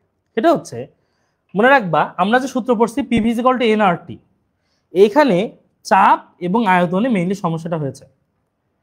তাহলে কয়টা ত্রুটি আছে? দুইটাতে ত্রুটি আছে, এটা চাপের ত্রুটি আর এটা হচ্ছে আয়তনের ত্রুটি, এবং বিজ্ঞানী ভ্যান ডার ওয়ালস সেটাকে সমাধান করছেন, ঠিক আছে, সমাধান করছেন। সেই মানে বাস্তব গ্যাসগুলো কিন্তু আদর্শ গ্যাসের তুলনায় কম চাপ দিবে। কারণটা কি, যে ওই যে আদর্শ গ্যাসের মধ্যে আমরা গতিতত্ত্বে শিখলাম যে আদর্শ গ্যাসের মধ্যে নিজেদের মধ্যে কোনো আকর্ষণ বল নেই, তাহলে ইচ্ছা মতো ছুটে ছুটে বেড়াবে। কিন্তু আর মানে বাস্তব গ্যাসগুলোর মধ্যে তো আকর্ষণ বল আছে, এবং এ কারণে এর কিন্তু নিজস্ব আয়তনও আছে। নিজস্ব আয়তন আছে বলে বাস্তব গ্যাসগুলোকে আমরা চাপ দিয়ে ওই যে এলপিজি, সিএনজি, ঠিক আছে, যে গ্যাসের যে সিলিন্ডারগুলো আছে ওইগুলো দেখবা তরলে পরিণত করতে পারছে। তাহলে গ্যাসগুলোকে আমরা তরলে পরিণত করতে পারি। তো বিজ্ঞানী যে ভ্যান ডার ওয়ালস তিনি যে সমীকরণটা দিয়েছে, এটা আমরা মাথায় রাখবো, যে P plus N square A by V square into V minus N B is equal to NRT. এই যে সূত্রটা, এই সূত্র থেকে তোমাকে কিন্তু মানে এখানে দিবে মেইনলি দুটো কোশ্চেন। এক, এখানে এ কি বি কি, এ কে ওই যে চাপ সংশোধন ফ্যাক্টর বলতেছি, ঠিক আছে। তা এইটার ক্ষেত্রে তাহলে এই চাপ সংশোধন মানে আন্তঃনবিক আকর্ষণ বলও বোঝায়, এটাতে আন্তঃনবিক আকর্ষণ বল যে আছে সেটা হলো এখানে না। এবং এখানে যে এন স্কোয়ার এ আছে এটাকে কিন্তু চেঞ্জ করে দেয়, এন এ স্কোয়ার বানায়, এটা মাথার মধ্যে রাখতে হবে। কিন্তু N square A not Na²। গুরুত্বপূর্ণ কথা, এটা মাথায় রাখবা। তাহলে এইটা একটু মাথায় রাখতে হবে। আর বিভিন্ন মোলের ক্ষেত্রে বলে দিবে যে 4 গ্রাম হিলিয়ামের জন্য, ঠিক আছে, 8 গ্রাম হিলিয়াম নাইট্রোজেন মানে দিল যে হচ্ছে মানে 17 গ্রাম, মানে যে কোনো মানে 17 গ্রাম, 32 গ্রাম, 44 গ্রাম, তোমাদের কিন্তু পরিচিত এই জিনিসগুলা। 44 গ্রাম হলো কার্বন ডাইঅক্সাইড, অক্সিজেন যেমন 32 গ্রাম, এই যে পরিচিত যে মান, সেগুলোর ক্ষেত্রে দিবে যে হচ্ছে এই সূত্রটা কি হবে। অর্থাৎ ওখান থেকে আমরা এন এর মানটা বের করে ফেলবো, এনটা বের করে তারপর সূত্রগুলো আমাদের হিসাব করতে হবে। এবং বইয়ের পিছনে কিন্তু অনেক এমসিকিউ আছে এটার উপরে। এই দেখো আমরা কিন্তু অনেক জায়গায় কোশ্চেন আসছে এই জিনিসটা, যে এ দ্বারা আন্তঃনমিক আকর্ষণ বলকে বোঝাচ্ছে। ঠিক আছে, খুবই গুরুত্বপূর্ণ, মনে রাখবা। আমরা এতক্ষণ ধরে এই অ্যামাগার বক্ররেখাটার কথা বলতেছিলাম, অ্যামাগার বক্ররেখার কথাটা বলতেছিলাম। তো এখানে গুরুত্বপূর্ণ একটা কথা মনে রাখবো, সেটা হচ্ছে এই যে বাস্তব গ্যাসগুলোকে আমরা যদি উচ্চ তাপমাত্রা এবং নিম্ন চাপ এই প্রয়োগ করি, তাহলে সেই বাস্তব গ্যাসগুলো আমাদের আদর্শ গ্যাসের মতো আচরণ করবে। তাহলে উচ্চ তাপ নিম্ন চাপ, খেয়াল করে দেখো, উচ্চতে চ আছে, তার কারণে কিন্তু ওটাতে তাপমাত্রা হবে, মানে উচ্চতে আবার চাপ হবে না, চ হবে না। আর নিম্নতে কিন্তু চ নাই, এজন্য চাপ হবে। যাই হোক, তোমার মনে রাখতে হবে যে উচ্চ তাপমাত্রা নিম্ন চাপ, ঠিক আছে, আমাদের বাস্তব গ্যাসগুলো আদর্শ গ্যাসের মতো আচরণ করবে। তাহলে এই যে দেখো হিসাবটা, ওই অ্যামাগার বক্র, পেষণ মাত্রা মানে জেড এর ভ্যালু যার 1-এর থেকে বেশি ছিল তাদের পেষণ মাত্রা যেটা, সেটা হচ্ছে কম। আর এই যে কার্বন বা যেগুলোর ভর বেশি, যেগুলোর মধ্যে মৌল বা মৌলগুলো বেশি, সেগুলোর মধ্যে কিন্তু হচ্ছে তাদের পেষণ মাত্রা কিন্তু বেশি হয়, অধিক পেষণযোগ্য হয়। ঠিক আছে, তোমরা কি এটা অ্যান্সার দিতে পারবা? তোমরা এরপরে অ্যান্সার দাও। তোমাদের মানে মনে রাখবা ক্যালোরি এককে, ক্যালোরি এককে মোলার গ্যাস ধ্রুবকের মান কত ছিল বলো তো? ক্যালোরি এককে মোলার গ্যাস ধ্রুবকের মান কত ছিল? ক্যালোরি এককে মোলার গ্যাস ধ্রুবকের মান কত ছিল? এটা কমেন্ট করতে থাকো। এখন আমরা কয়েকটা জিনিস আমরা এখান থেকে পড়বো, সেটা হচ্ছে খেয়াল করে দেখো, গ্যাসকে এখন তরলীভূত করবো। ওই যে বললাম যে উচ্চ চাপ প্রদান করে বা তাপমাত্রা কমায় কিন্তু আমরা গ্যাসকে তরলে পরিণত করতে পারি। কি কি করতে পারি? উচ্চ চাপ প্রদান করে এবং তাপমাত্রা কমিয়ে। তাহলে উচ্চ যত চাপ প্রয়োগ করলে একটা গ্যাস সেটা হচ্ছে তরলে পরিণত হবে, বা যত তাপমাত্রা কমায় একটা গ্যাসকে আমরা তরলে বানাইতে পারবো, সেগুলোর ক্ষেত্রে দুটো মান আছে। একটা হচ্ছে সেটা হলো এই যে তাপমাত্রার ক্ষেত্রে সেটা ক্রান্তি তাপমাত্রা বা সন্ধি তাপমাত্রা, আর চাপের ক্ষেত্রে সন্ধি চাপ। ঠিক আছে, এবং এগুলোর মাধ্যমে তরলীভূত করবে, এবং সেটার ক্ষেত্রে আমরা জুল থমসন পদ্ধতি প্রয়োগ করি। জুল থমসন পদ্ধতি, জুল থমসন পদ্ধতিটা বিষয়টা কেমন, মানে কেমন জিনিসটা ফিল করা যায় খেয়াল করে দেখো। মনে করো তুমি হা করে এখন দিচ্ছ, হা করে যদি একটা বাতাস ছাড়ো, দেখবা যে এখানে কিন্তু গরম গরম অনুভূতি হচ্ছে। কিন্তু যদি ফু দাও, দেখো ঠান্ডা। জিনিসটা আমি বলতে চাচ্ছি, সরু ছিদ্রপথে যখন আমরা সরু ছিদ্রপথে এভাবে বাতাস প্রয়োগ করব, তখন জিনিসটা তাপমাত্রাটা কম হবে। সরু ছিদ্রপথে কোনো জায়গা দিয়ে যদি গ্যাস বের হয় উচ্চচাপ অঞ্চল থেকে নিম্নচাপে সরু ছিদ্রপথে, তখন সেই গ্যাসের তাপমাত্রা হ্রাস হয়। এই তাপমাত্রা হ্রাস হয় বলে এটাকে আমরা বলি হচ্ছে জুল থমসন প্রভাব। জুল থমসন প্রভাব এত বিস্তারিত জানতে হবে না, তোমাকে জিনিসটা জানতে হবে এই তিনটা জিনিস প্রয়োগ করেই কিন্তু আমরা গ্যাসকে তরলীভূত করতেছি, তাই না? কিন্তু দুইটা ঘাটতেরা মানুষ আছে, মানে সবসময় তো একটা থাকলে তার ব্যতিক্রম থাকে। এই জুল থমসন প্রভাব হাইড্রোজেন এবং হিলিয়ামের ক্ষেত্রে ততটা প্রয়োগ করা যায় না। ওদের ক্ষেত্রে একটা নির্দিষ্ট তাপমাত্রা আবার দেখতে হবে, উৎক্রম তাপমাত্রা। উৎক্রম তাপমাত্রা ওদেরকে ওই মানে সৌছিদ্রপাতে দিলে ওদেরকে আবার সেই তাপমাত্রা কমানো যায় না ওইগুলা দিয়ে। তাহলে সেটার ক্ষেত্রে দেখো, হাইড্রোজেনের ক্ষেত্রে উৎক্রম তাপমাত্রার মান 80 ডিগ্রি সেলসিয়াস, হিলিয়ামের ক্ষেত্রে মানটা 240, এটা মনে রাখতে হবে। আর এখানে একটু খেয়াল করে দেখো, বিষয়টা একটু ঝামেলা যেটা, সেটা হচ্ছে যখন তোমাকে সন্ধি তাপমাত্রা বলবে, একটা কিন্তু উৎক্রম তাপমাত্রা পড়লাম যে হিলিয়ামের উৎক্রম তাপমাত্রা হলো 240, আর কিন্তু যদি হাইড্রোজেনের সন্ধি তাপমাত্রার কথা আমরা বলি, হাইড্রোজেনের সন্ধি তাপমাত্রা সেইটা কিন্তু -240। দেখছো দুইটার ক্ষেত্রে, হাইড্রোজেনের ক্ষেত্রে সন্ধি তাপমাত্রার ক্ষেত্রে যেটা, সেটা হচ্ছে হিলিয়ামের উৎক্রম তাপমাত্রা, এটা মনে রাখবো। আর স্পেশালি যেটা পড়তে হবে সেটা হচ্ছে কার্বন ডাইঅক্সাইড, সেটা হচ্ছে এই যে 31.1, মনে আছে এই যে 31.1, ঠিক আছে, এই ডিগ্রি সেলসিয়াস এবং 72.9 অ্যাটমসফিয়ার চাপ। এই তাপ মানে এই তাপমাত্রা এবং চাপে কার্বন ডাইঅক্সাইডকে বলা হয় হলো সুপার ক্রিটিক্যাল ফ্লুইড। এই যে তাপমাত্রা 31.1 ডিগ্রি সেলসিয়াস তাপমাত্রায় এই কার্বন ডাইঅক্সাইডকে বলা হয় সুপার ক্রিটিক্যাল ফ্লুইড। দেখো সিম্পল ভাবে কয়েকটা জিনিস আমরা এবার পড়বো, সেটা হচ্ছে এলপিজি। ঠিক আছে, লিকুইডিফাইড পেট্রোলিয়াম গ্যাস। এই পেট্রোলিয়াম গ্যাসের ক্ষেত্রে আমাদের পড়তে হবে ফার্স্টে হচ্ছে উপাদান। ঠিক আছে, এটা কিন্তু ম্যাট কোশ্চেন যে প্রোপেন এবং বিউটেন থাকে, প্রোপেন বিউটেন থাকে। এলপিজি লিকুইডিফাইড পেট্রোলিয়াম গ্যাস, আরেকটা আছে এলএনজি বা সিএনজি। এনজি যেখানে থাকবে মানে ন্যাচারাল গ্যাস যেখানে থাকবে মাথায় রাখবা সেটা হচ্ছে সেখানে মিথেন। ঠিক আছে, ন্যাচারাল গ্যাস থাকা মানে মিথেন। আর এলপিজি, ঠিক আছে, এটা যদি থাকে তাহলে বুঝতে হবে সেটা হচ্ছে পেট্রোলিয়াম গ্যাস। এখন এই এলপিজিতে আমরা যে বাসাবাড়িতে যে আমাদের সিলিন্ডারগুলো আছে না, ওইগুলো হলো এলপিজি। তো সেগুলোতে আমরা চাপ প্রদান করে, উচ্চ চাপ প্রদান করে তরলীভূত করি 6 অ্যাটমসফিয়ার। ঠিক আছে, আর এলএনজি যেটা লিকুইডিফাইড ন্যাচারাল গ্যাস, সেটাতে কিন্তু মানে তাপমাত্রা কমানো হয়, তাপমাত্রা কমানো হয় -160°C, সেটা আমরা দেখব। কিন্তু একটা কথা তোমাদের আগে মুখস্থ করায়নি, সেটা হচ্ছে এলপিজি গ্যাস, এই যে গ্যাসগুলা ওগুলো নর্মালি কিন্তু গন্ধহীন।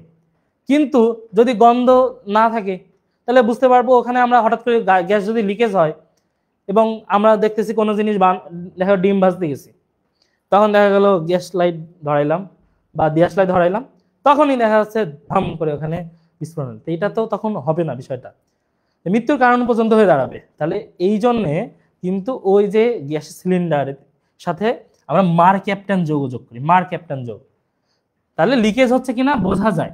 তার জন্য আমরা মার ক্যাপ্টেন যৌগ ইউজ করি, সেটা হলো থায়োমিথানল, থায়োইথানল। দেখো থায়োল না, এসএইচ মানে কি থায়োল, থায়োমিথানল, থায়োইথানল। ঠিক আছে, তাহলে এলপিজি গেল। সিএনজি বললাম -100 মানে 160°C তাপমাত্রা এখানে প্রয়োগ করা হয়, নর্মাল বায়ুর চাপ যেটা 1 অ্যাটমসফিয়ারে। ঠিক আছে, তাহলে এ পর্যন্ত বোঝা গেল কিনা? বুঝতে পারছো এই কথাগুলো? এ পর্যন্ত বোঝা গেল কিনা? হ্যাঁ, ধন্যবাদ। হ্যাঁ, সুভাত মুন তুমি বলছো হচ্ছে 1.97। এই ক্যালোরি এককটা কিন্তু বাকি সবাই পারে, ক্যালোরি এককটা পারে না। এই ক্যালোরি এককটা কিন্তু জানতে হবে, ক্যালোরি এককটা জানতে হবে। ঠিক আছে, তাহলে এটা গুরুত্বপূর্ণ। খেয়াল করে দেখো নাইট্রোজেন ফিক্সেশন। তো নাইট্রোজেন ফিক্সেশনের ক্ষেত্রে কয়েকটা কথা আমাদের পড়তে হবে, গুরুত্বপূর্ণ কয়েকটা কথা। আমরা জাস্ট লাস্টের গুলো খুব ইজি জিনিসগুলো খেয়াল করে দেখো। নাইট্রোজেন ফিক্সেশনের সময় আমাদের যেটা পড়তে হবে বজ্র বৃষ্টি। এই যে বজ্র বৃষ্টির সময় দেখো নাইট্রোজেন উৎপন্ন হবে এবং কত ডিগ্রি সেলসিয়াস বলো তো? বজ্রপাতের সময় 3000°C তৈরি হয়, 3000°C তৈরি হয় এবং নাইট্রিক অক্সাইড তৈরি হয়, 3000°C নাইট্রিক অক্সাইড তৈরি হয়। গুরুত্বপূর্ণ কয়েকটা কথা আমরা একটু পড়ে চলে যাই। খেয়াল করে দেখো, দুটো কথা জানতে হবে, এইটা পড়েই তো বারবার এটাই পড়ো যে হেবার পদ্ধতি আর অসওয়াল্ড পদ্ধতি। অসওয়াল্ড পদ্ধতিতে কি তৈরি করি? Nitric acid. অসওয়াল্ড পদ্ধতিতে কি তৈরি করি? Nitric acid. নাইট্রিক অ্যাসিড তৈরি করার পদ্ধতি কি? অসওয়াল্ড। আর হেবার পদ্ধতিতে আমরা অ্যামোনিয়া। এটা তো বারবার পড়ে একই জিনিস বারবার। খেয়াল করে দেখো, এক্ষেত্রে কিন্তু এই পড়েই তোমরা বড় হয়েছো বারবার। 200 অ্যাটমসফিয়ার চাপ, 450, অনেক সময় দেখো 450 থেকে 550 লেখা থাকে, 500 যা দেয়া থাকবে সেটাই। ঠিক আছে, এখানে আয়রন হলো মেইন প্রভাবক, মলিবডেনাম, অ্যালুমিনা, ইজিবিজি আরো কয়েকটা আছে, সেগুলো সব হলো প্রভাবক সহায়ক, তাই না? এবং এখানে হচ্ছে প্লাটিনাম এবং রোথিয়াম। এটা হচ্ছে তোমার হচ্ছে অসওয়াল্ড পদ্ধতি। দুটোর কথা এটা বারবার একই জিনিস জানো, এটা কিন্তু মুখস্থ রাখতে হবে, এই অধ্যায়ের জন্যও পড়তে হচ্ছে। খেয়াল করে দেখো, এরপর আমাদের গুরুত্বপূর্ণ দুটো আরো কয়েকটা পয়েন্ট পড়তে হবে, সেটা হচ্ছে প্রাইমারি বায়ু দূষক, সেকেন্ডারি বায়ু দূষক। প্রাইমারি বায়ু দূষক এবং সেকেন্ডারি বায়ু দূষক উদাহরণটা পড়তে হবে, গুরুত্বপূর্ণ। তুমি খেয়াল করে দেখো উদাহরণের মধ্যে নিজেই খেয়াল করে দেখো। ঠিক আছে, যে দেখো কার্বন মনোক্সাইড থাকতেছে, দেখো SO2 এখানে থাকতেছে আর SO3 এখানে, সালফার H2SO4 এখানে, NO এখানে থাকতেছে, NO3 এখানে, মানে NO2 এখানে, N2O5 এখানে, হ্যাঁ, আর ওজোন এখানে, প্যান্স আছে, পার অক্সি অ্যাসাইল নাইট্রাইট, পার অক্সি অ্যাসাইল নাইট্রাইট, প্যান্স পার অক্সি অ্যাসাইল নাইট্রাইট। তাহলে এটা হচ্ছে তিনটা গ্যাসের সমন্বয়, তাকে আমরা বলি পার অক্সি অ্যাসাইল নাইট্রাইট। সেটা হচ্ছে এই যে এই তিনটা, যে NO নাইট্রিক অক্সাইড, NO2 আর হচ্ছে জিনিসটা হচ্ছে ওজোন গ্যাস। তাহলে ওজোন গ্যাস, ঠিক আছে, এই ওজোন গ্যাসের সমন্বয় এগুলো পার অক্সি অ্যাসাইল নাইট্রাইট। এই মিশ্রণটাকে আমরা বলি পার অক্সি অ্যাসাইল নাইট্রাইট, প্যান্স। তাহলে এই কথাটা আমাদের জানতে হবে। দেন বায়ু দূষকের মধ্যে যে লিমিটের মধ্যে দুইটা ইম্পর্টেন্ট কথা পড়তে হবে, দুইটা পড়লেই হবে। এত বক্সের মধ্যে দুইটা ইম্পর্টেন্ট কথা, সব যদি মনে রাখতে পারো খুবই ভালো। ঠিক আছে, তার মধ্যে দুইটা পয়েন্ট অবশ্যই পড়তে হবে। সেটা হচ্ছে কার্বন মনোক্সাইড। এই কার্বন মনোক্সাইড হচ্ছে এই 0.15 ppm। কার্বন মনোক্সাইডকে কি বলা হয় মনে আছে তোমাদের? নীরব ঘাতক বলা হয়। কিন্তু কার্বন মনোক্সাইডকে কি বলা হয়? নীরব ঘাতক, তাই না? আরেকটা জিনিস একটু পড়তে হবে, সেটা হচ্ছে এই H2S, হাইড্রোজেন সালফাইড। H2S এ দেখো হাইড্রোজেন সালফাইডের মানে নিরাপদ সর্বোচ্চ মাত্রা H2 আছে, এখানে এখানে 2 আছে, ঠিক আছে? এবং সবচেয়ে ছোট মান, যতগুলো অপশন বানাইলে তো এখান থেকেই বানাবে, সবচেয়ে ছোট মান হচ্ছে এটা, ঠিক আছে? তো এটা তুমি মনে রাখতে পারো। কিন্তু ঝামেলা যেটা সেটা হচ্ছে এটা প্রাণঘাতী কখন? প্রাণঘাতী কখন? বইয়ের তথ্য অনুসারে, অনুশীলনীর ভিতরের তথ্য অনুসারে দেখো, খেয়াল করে দেখো, সেটা হচ্ছে মূল বইয়ের ভিতরে আছে 20 ppm, কিন্তু অনুশীলনীতে দেওয়া হচ্ছে মানে 50 ppm। এটা নিয়ে ঝামেলা। তো এক্ষেত্রে মানে তুমি অপশানগুলো যদি অনুশীলনের অপশানগুলোর সাথে মিল পাও আসলে, তাহলে ওইটাই দিতে হবে। অনুশীলনের অপশানগুলোর সাথে যদি মিল পাও, কিচ্ছু করার না, ওইটাই দিতে হবে। বুঝতে পারছো? তাহলে তুমি একটু খেয়াল করে দেখো তো, তাহলে এই কথাগুলো বোঝা গেল? তোমাদের কি মনে আসছে তাহলে এলপিজিতে কোনো গ্যাস লিকেজ হচ্ছে কিনা, এলপিজিতে কোনো গ্যাস লিকেজ হচ্ছে কিনা সেটা আমরা তখন, তার লিকেজ হচ্ছে কিনা সেটা বোঝার জন্য আমরা এলপিজির সাথে কি যুক্ত করি, এটা অ্যান্সার দেওয়ার চেষ্টা করো। এলপিজিতে কোনো গ্যাস লিকেজ হচ্ছে কিনা তার জন্য আমরা কোন যৌগ, বিশেষ একটা যৌগ এই যে সিলিন্ডারের মধ্যে যুক্ত করি, সেটার অ্যান্সার দাও তো। দেখো, খেয়াল করে দেখো, এখন এই দূষক পদার্থ যেগুলো হচ্ছে, দূষকগুলা, সেই দূষকগুলা যাতে শোষণ করতে পারে তার জন্য কয়েকটা কথা আমাদের পড়তে হবে। সেটা হচ্ছে কার্বন ডাইঅক্সাইডের প্রধান সিঙ্ক কি? কার্বন ডাইঅক্সাইডের সিঙ্ক হচ্ছে সমুদ্রের পানি এবং হচ্ছে সবুজ উদ্ভিদ। সমুদ্রের পানি, সবুজ উদ্ভিদ, গুরুত্বপূর্ণ কথা মনে রাখতে হবে। সালফিউরিক অ্যাসিড এর সিঙ্ক কি? চুনা পাথর, ঠিক আছে? চুনা পাথর। সালফিউরিক অ্যাসিডের ক্ষেত্রে চুনা পাথর, এই কথাটুকু মনে রাখতে হবে। দেখো, এরপরে চলে আসতেছে তোমাদের হচ্ছে গ্রিন হাউস গ্যাস, ঠিক আছে? আমরা পড়ছি অলরেডি, এই যে পারঅক্সি নাইট্রেট, যেটা NO2 এবং হলো ওজোন, এটা হলো পারঅক্সি নাইট্রেট। ফটোকেমিক্যাল স্মগ, রাসায়নিক পরিবর্তন অধ্যায়ে কিন্তু এটা পড়ছি আমরা, যে ফটোকেমিক্যাল স্মগ এর ক্ষেত্রে পিএইচ কত বলো তো? ফটোকেমিক্যাল স্মগ এর পিএইচ এখানে লেখা নেই, তারপর বলো, তোমরা পারো এটা। ফটোকেমিক্যাল স্মগ এর পিএইচ কত বলো? এবং এটা কিন্তু আমাদের যে শ্বাসকষ্ট, নিউমোনিয়া, ঠিক আছে, নিউমোনিয়া এবং ব্রঙ্কাইটিস এর জন্য দায়ী, ঠিক আছে? Photochemical smog, photochemical smog, smoke plus fog দিয়ে আমরা বোঝাই, তাই না? একসাথে মিশ্রিত রূপ। এরপর আমাদের যেটা পড়তে হবে সেটা হচ্ছে গ্রিনহাউস গ্যাস। তো গ্রিনহাউস গ্যাসের মধ্যে কয়েকটা কথা একটু গুরুত্বপূর্ণ, জাস্ট কয়েকটা কথা মনে রাখলেই হবে। সেটা হচ্ছে প্রধান গ্রিনহাউস গ্যাসের নাম কি? প্রধান গ্রিনহাউস গ্যাস বললে সেটা হবে হচ্ছে অবশ্যই কার্বন ডাইঅক্সাইড। বুঝতে পারছো কথাটা? অবশ্যই কার্বন ডাইঅক্সাইড। কিন্তু যদি বলে শক্তিশালী গ্রিনহাউস গ্যাস কোনটা, তাহলে হবে সিএফসি। কথা বুঝতে পারছো? দেখো এখানে তুলনাটা দেখো, যে গ্রিনহাউস গ্যাসের প্রভাবের ক্ষেত্রে দেখতেছো যে এটা হলো 1500 গুণ বেশি শক্তিশালী। অ্যাকচুয়ালি তুমি যদি প্রিভিয়াস একটু মেডিকেল অ্যাডমিশন টেস্টের কোয়েশ্চেন সলভ করো 4-5 সাল বা তারও আগে, তখন কিন্তু যদি সেই সমস্ত কোয়েশ্চেনের অ্যান্সারে কিন্তু তখন দেয়া ছিল হচ্ছে যে গ্রিনহাউস গ্যাসের প্রধান গ্রিনহাউস গ্যাস সিএফসি তখন। কিন্তু অ্যাকচুয়ালি হচ্ছে এখন বর্তমানে মন্ট্রিয়াল চুক্তি নামক একটা চুক্তির মাধ্যমে এই সিএফসি গ্যাসগুলোকে এখন যে সমস্ত মানে যে সমস্ত উৎস থেকে এই সিএফসি গ্যাসগুলো নিঃসরণ হইতো সেগুলো এখন বাতিল করা হয়েছে। বুঝতে পারছো? এই কারণে এখন আর অত কিছু না, সহজ কথা পড়বো যে গ্রিনহাউস গ্যাস, প্রধান গ্রিনহাউস গ্যাস এটা যদি বলি সেটা হচ্ছে কার্বন ডাইঅক্সাইড, এবং হচ্ছে শক্তিশালী গ্রিনহাউস গ্যাস সেটা হচ্ছে সিএফসি। পার্সেন্টেজ দেখতেছো অনেক জায়গায় আসতেছে, তাহলে পার্সেন্টেজ পড়তে হবে। এই যে আমরা এভাবে মনে রাখবো 85, এটা 20 মনে রাখো, 15, সহজ কথায়। অপশন বানাতে এখান থেকেই বানাবে, জাস্ট তুলনা করে পড়বো, যখনই বক্স পড়বো তুলনা করে পড়বো। ওজোন, অক্সিজেন, তাহলে এটা 8 মনে রাখতে পারি, ঠিক আছে? এটা কিন্তু আমাদের মনে রাখতে হবে। চলে আসো পরবর্তী অংশ, খেয়াল করে দেখো গ্রিনহাউস গ্যাস। গ্রিনহাউস গ্যাসের পরে আমাদের পড়তে হবে সিএফসি। সিএফসির ক্ষেত্রে কমন হিসাব যেটা, সিএফসির ক্ষেত্রে নামকরণ শিখতে হবে। এবং এখানে ধরো সিএফসি 12 আসছে বা ফ্রিয়ন 12, এর সংকেত কি হবে, এরকম কোশ্চেন আসছে। তা আমরা জানি যে সব মানে এটা তোমরা পারো কিনা, যে সিএফসি ক্ষেত্রে নামকরণের ক্ষেত্রে আমরা কি করব, 90 সাথে যোগ করব। ধরো আমি যদি বলি সিএফসি 12, 90 সাথে আমরা এই 12টা যোগ করলাম, তাহলে আমরা 3 সংখ্যা বিশিষ্ট যে কোনো জিনিস, মানে যে কোনো সংখ্যা তোমার দেবে তার সাথে যদি আমরা এই যে 12 যুক্ত মানে 90 যোগ করি, তার সাথে যদি 90 যোগ করি তাহলে 3 সংখ্যা বিশিষ্ট একটা সংখ্যা পাবো। যেমন এখানে হচ্ছে 102, তাহলে প্রথম সংখ্যাটা হবে কার্বন, দ্বিতীয় সংখ্যাটা হবে হাইড্রোজেন। মানে হাইড্রোজেনটা কেন, এই সিএফসিও কিন্তু একই নামকরণের পদ্ধতি, এবং তারপরটা হবে হচ্ছে ফ্লোরিন, তারপরটা হবে ফ্লোরিন। তাহলে কার্বন, হাইড্রোজেন আর ফ্লোরিন। আর কার্বনের যে বাকি হাতগুলো আছে সেগুলো পূরণ হবে ক্লোরিন দিয়ে, তাহলে বললাম যে যে কোনো সিএফসির নামকরণ আসলে সেটার ক্ষেত্রে আমরা 90 যোগ করব, তারপর 3 সংখ্যা বিশিষ্ট একটা সংখ্যা পাবো। প্রথমটা হলো কার্বনের সংখ্যা, তারপর একটা হাইড্রোজেনের সংখ্যা এবং তারপর একটা ফ্লোরিনের সংখ্যা, বাকি সব কার্বনের হাত ক্লোরিন। দেখো খেয়াল করে দেখো, আমরা 12 নিয়েছিলাম, তাহলে কার্বন কয়টা? একটা, ঠিক আছে। ফ্লোরিন কয়টা বলো তো? 2টা, তাই যে F2, আর কার্বনের তো 4টা হাত, তাহলে সেই হিসাবে বাকি Cl2। বুঝতে পারছো কথাটা? এবং এটা পড়লাম, এবং দেন আমাদের এখানে কিন্তু ব্যবহার করতে হবে। ব্যবহারের ভিতরে খেয়াল করে দেখো, নরম ফোম, কঠিন ফোম এবং গ্রিসগুলো, ব্যবহারগুলো গুরুত্বপূর্ণ। আমরা যখন মনে রাখবো এই যে সিএফসি ধরো 11, 12, 113 আছে, 11, 12, 13, তারপর জিনিসটা খেয়াল করে দেখো, নরম ফোম, কঠিন ফোম এবং হচ্ছে গ্রিসগুলো।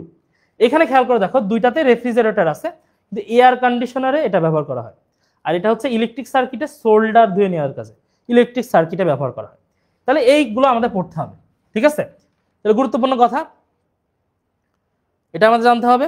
আর সিএফসি, হ্যাঁ মানে সিএফসি দিয়ে তো ওজোন স্তর ক্ষয় হয়, কিন্তু এই জন্যে ডাক্তার সুশান্ত সুলেমান তিনি কি করছেন, কি ওজোন স্তর ক্ষয়ের জন্য ক্লোরিন দূষণকে দায়ী করছেন। আরেকটা কথা বলবো, অগ্নি নির্বাপক রূপে হ্যালোন্স ব্যবহার করা হয়। হ্যালোন্স, অগ্নি নির্বাপক রূপে হ্যালোন্স ব্যবহার করা হয়, ঠিক আছে। অগ্নি নির্বাপক রূপে হ্যালোন্স ব্যবহার করা হয়।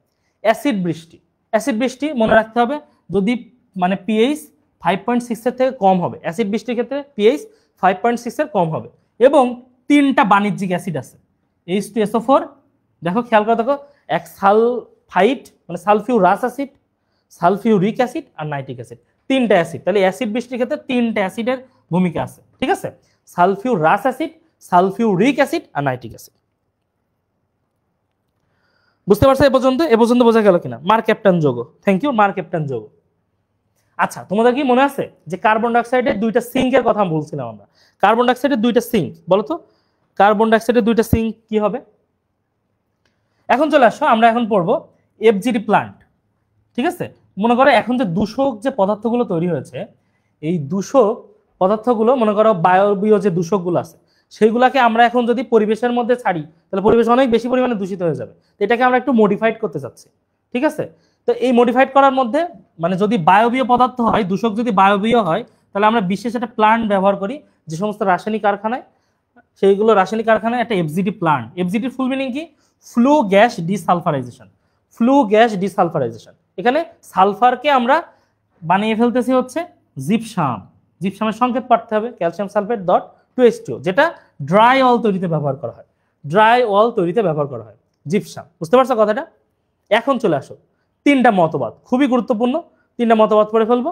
যে এরপরে কথাটা হচ্ছে জাস্ট যে অ্যাসিড ক্ষার, অ্যাসিড আর ক্ষার এটা পার্থক্য করার জন্য 3টা মতবাদ আছে, তাই না? তাহলে এইটা যদি 3টা মতবাদ থাকে, তাহলে এটা আমরা জানবো যে 3টা সিম্পল কথা। একটা হচ্ছে আরহেনিয়াসের মতবাদ, একটা হচ্ছে ব্রনস্টেডের লাউরি মতবাদ, তাহলে হচ্ছে ব্রনস্টেড লাউরি মতবাদ, আর একটা হচ্ছে লুইস মতবাদ। 3টা মতবাদ, তাই না? লুইস মতবাদ। খেয়াল করে দেখো, আরহেনিয়াস যে মতবাদটা আমরা সহজ ভাষায় মনে রাখবো, অ্যাসিড আর ক্ষার পরিবর্তন করার জন্য 3টা মতবাদ আছে। মানে অ্যাসিড আর ক্ষার মানে শনাক্ত করার জন্য 3টা মতবাদ, ব্রনস্টেড মতবাদ আর লুইস মতবাদ। আরহেনি মানে পানি, আরহেনি মানে মনে রাখবো, আরহেনি মানে পানি। এই পানিতে যে হাইড্রোজেন আয়ন দিবে, মানে যার মধ্যে হাইড্রোজেন আছে, সে হলো অ্যাসিড, ঠিক আছে। আর যে হাইড্রক্সিল আয়ন দেবে, ঠিক আছে, সে হলো বেস, ক্ষার। বুঝতে পারছো কথাটা? আরহেনি মানে পানি, আরহেনি মানে পানি, মানে অবশ্যই তোমার জলীয় দ্রবণ হতে হবে। তাহলে খেয়াল করে দেখো, আরহেনি মতবাদ মানুষের এটা ঠিক আছে, কিন্তু বাধা হয়ে দাঁড়ালো যখন NH3, মনে করো NH3, এটা তো হাইড্রোজেন আছে, যে জলীয় দ্রবণে হাইড্রোজেন দেয় না, ঠিক আছে। তাহলে এটা কিন্তু এই যে মানে অ্যাসিড হবে না, H থাকা সত্ত্বেও। মানে যেগুলোতে অ্যাসিড H থাকবে, যেগুলো জলীয় দ্রবণে, সহজ ভাষায় আরহেনি মানে পানি, জলীয় দ্রবণে যেটা হাইড্রোজেন আয়ন দিবে সেটা অ্যাসিড, হাইড্রক্সিল আয়ন দিবে সেটা হচ্ছে ক্ষার।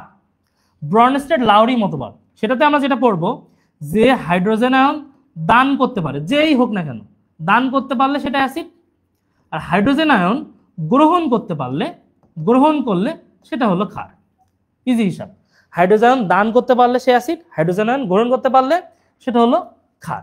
এখন এইখানে যে হিসাবটা, এখানে তোমার দুটো কথা পড়তে হবে। আরেকটা সেটা হচ্ছে, এখানে তোমার পড়তে হবে অনুবন্ধী অ্যাসিড। অনুবন্ধী অ্যাসিড আর অনুবন্ধী ক্ষার কি জিনিস? তুমি সিম্পল কথা, তোমাকে যদি বলে যে অমুক জিনিসের অনুবন্ধী অ্যাসিড কি, মনে করো HSO4 মাইনাস, এর যদি অনুবন্ধী অ্যাসিড জিজ্ঞাসা করে তাহলে একটা হাইড্রোজেন তুমি যোগ করে দিবা, একটা হাইড্রোজেন যোগ হবে, তাহলে কি তৈরি হবে সেটা H2SO4, তাই না? হাইড্রোজেন যোগ করে দিবা। সহজ কথায় বলেছি যে কোনো জিনিসের অনুবন্ধী অ্যাসিড বের করতে চাইলে একটা হাইড্রোজেন যোগ করে দিতে হবে, আর অনুবন্ধী ক্ষার বললে একটা হাইড্রোজেন বিয়োগ করে দিব। তাহলে হাইড্রোজেন একটা যদি বিয়োগ করে দিই তাহলে কি হবে SO4 2 মাইনাস। একটা মানে অনুবন্ধী অ্যাসিডের ক্ষেত্রে বললে একটা হাইড্রোজেন যোগ করে দিব, আর যদি অনুবন্ধী ক্ষার বলে তাহলে একটা হাইড্রোজেন বিয়োগ করে দিব। সহজ হিসাব, ঠিক আছে? এবং যেটার অনুবন্ধী মানে তোমার যদি বলে যে যেটা একই সাথে দেখা যাচ্ছে, দেখো এইটার ক্ষেত্রে, এই মূলকটার ক্ষেত্রে একই সাথে তার অনুবন্ধী অ্যাসিডও আমরা বের করতে পারছি, অনুবন্ধী ক্ষারও বের করতে পারছি। দুইটাই যদি বের করা যায় তাহলে সেটা হলো উভধর্মী পদার্থ বা অ্যাম্ফোটেরিক। তাহলে এরকম আরো কিছু আছে, যেমন HCO3 পানি, ঠিক আছে, এই বাইসালফাইড। এই উদাহরণগুলো আমরা জানতে হবে অ্যাম্ফোটেরিক বা হচ্ছে অ্যাম্ফোটেরিক পদার্থ বা উভধর্মী। আমরা আরো কয়েকটা দেখবো। আরেকটা হচ্ছে লুইস মতবাদ। লুইস মতবাদে কি মেন কথা, যে তাদের মুক্ত জোড় ইলেকট্রন থাকবে, তারা এক জোড়া ইলেকট্রন দান করতে পারবে। তাহলে এই মুক্ত জোড় ইলেকট্রন এটা কিন্তু দান, এই ক্ষেত্রে দান করতে পারলে কিন্তু সে ক্ষার। বোঝা গেল? এক জোড়া ইলেকট্রন যদি দান করতে পারে তাহলে ক্ষার, আর এক জোড়া ইলেকট্রন যদি গ্রহণ করে তাহলে সেটা অ্যাসিড। এক জোড়া ইলেকট্রন দান করতে পারলে ক্ষার, এক জোড়া ইলেকট্রন গ্রহণ করলে তাহলে অ্যাসিড। তাহলে সিম্পল কথা, এই যে মনে করো BF3, ঠিক আছে, BF3 এর কিন্তু অষ্টক সংকোচন ঘটছে, ঠিক আছে, অষ্টক সংকোচন ঘটছে মানে লাস্টে 8টা পূরণ হয় নাই, তো ওর আরো এক জোড়া ইলেকট্রন লাগবে 8টা পূরণ হইতে। আর এদিকে নাইট্রোজেন, মনে করো নাইট্রোজেনের একটা মুক্ত জোড় ইলেকট্রন আছে, তো ও যদি এই যে BF3 এর ইলেকট্রনটা দেয়, এক জোড়া ইলেকট্রন দেয়, তাহলে এখানে দেখো এই যে অ্যামোনিয়া, এ হলো হাইড্রোজেন, এই ইলেকট্রন যেহেতু দান করতেছে এ হলো ক্ষার, আর এ যেহেতু গ্রহণ করতেছে এক জোড়া ইলেকট্রন তাহলে এ হলো অ্যাসিড। তো সিম্পল কথা, আর্হেনি মানে পানি, ব্রনস্টেড মানে হাইড্রোজেন দান গ্রহণ, আর এটা হলো এক জোড়া ইলেকট্রন দান আর গ্রহণ। সিম্পল কথা, তাই না? তাহলে এটা আমাদের জানতে হবে, এবং এই কথাটাই কিন্তু তোমার এখানে লেখা আছে। সিম্পল কথা, তা তোমার এখানে মানে সিরিয়ালি কয়েকটা জিনিস জানতে হবে পরপর। যে আমরা ফার্স্টে পড়লাম যে আর্হেনি মানে পানি, যাদের মধ্যে হাইড্রোজেন থাকবে, মানে হাইড্রোজেন দিতে পারবে, এবং এখানে যে হাইড্রক্সিল আয়ন দিতে পারবে, তাই না? তাহলে ব্রনস্টেড লাউরি মতবাদ মানে যেগুলোর মধ্যে মানে হাইড্রোজেন, এই যে দেখো একটা মানে হাইড্রোজেন আয়ন দিতে পারবে যে সে অ্যাসিড, যে গ্রহণ করতে পারবে সে ক্ষার। আর উভধর্মী কারা, এই উদাহরণগুলো কিন্তু মনে রাখতে হবে। উভধর্মী আরো একটা নাম হলো অ্যাম্ফোটেরিক। উভধর্মী আরো একটা নাম কি? অ্যাম্ফোটেরিক। খেয়াল করে দেখো, এই অনুবন্ধী অ্যাসিড এবং ক্ষারের এই হিসাবটাই দিয়ে দিছে। লুইস মতবাদ অনুসারে কি, তাহলে কারা এক জোড়া ইলেকট্রন গ্রহণ করবে আর কারা এক জোড়া ইলেকট্রন দান করবে? যাদের হচ্ছে অষ্টক মেনলি, খেয়াল করে দেখো, যাদের কিছু কিছু ক্ষেত্রে আছে অষ্টক যাদের সংকোচন ঘটছে, তাদের ক্ষেত্রে তারা এক জোড়া ইলেকট্রন গ্রহণ করতে পারবে। আর তাহলে আর কিছু আছে তোমার হচ্ছে যারা এক জোড়া ইলেকট্রন দান করতে পারবে, মুক্ত জোড় ইলেকট্রন আছে যারা, তাহলে হলো ক্ষার, আর এক জোড়া ইলেকট্রন গ্রহণ করতে পারলে অ্যাসিড। সিম্পল কথা। তাহলে এইগুলো কিন্তু আসছে, এগুলো আমরা মনে রাখবো। দেন আমাদের মিঠা পানি দিয়ে একটা ম্যাথ কোশ্চেনে অলরেডি চলে আসছে। সেটা হচ্ছে কি, তোমার যদি বলে যে পৃথিবীর মানে মিঠা পানির উৎস কি, তাহলে দিব হিমবাহ বা তুষার আচ্ছাদন। আর যদি আসে বাংলাদেশে, ঠিক আছে, বাংলাদেশের মিঠা পানির উৎস কি, তাহলে ভূগর্ভস্থ পানি।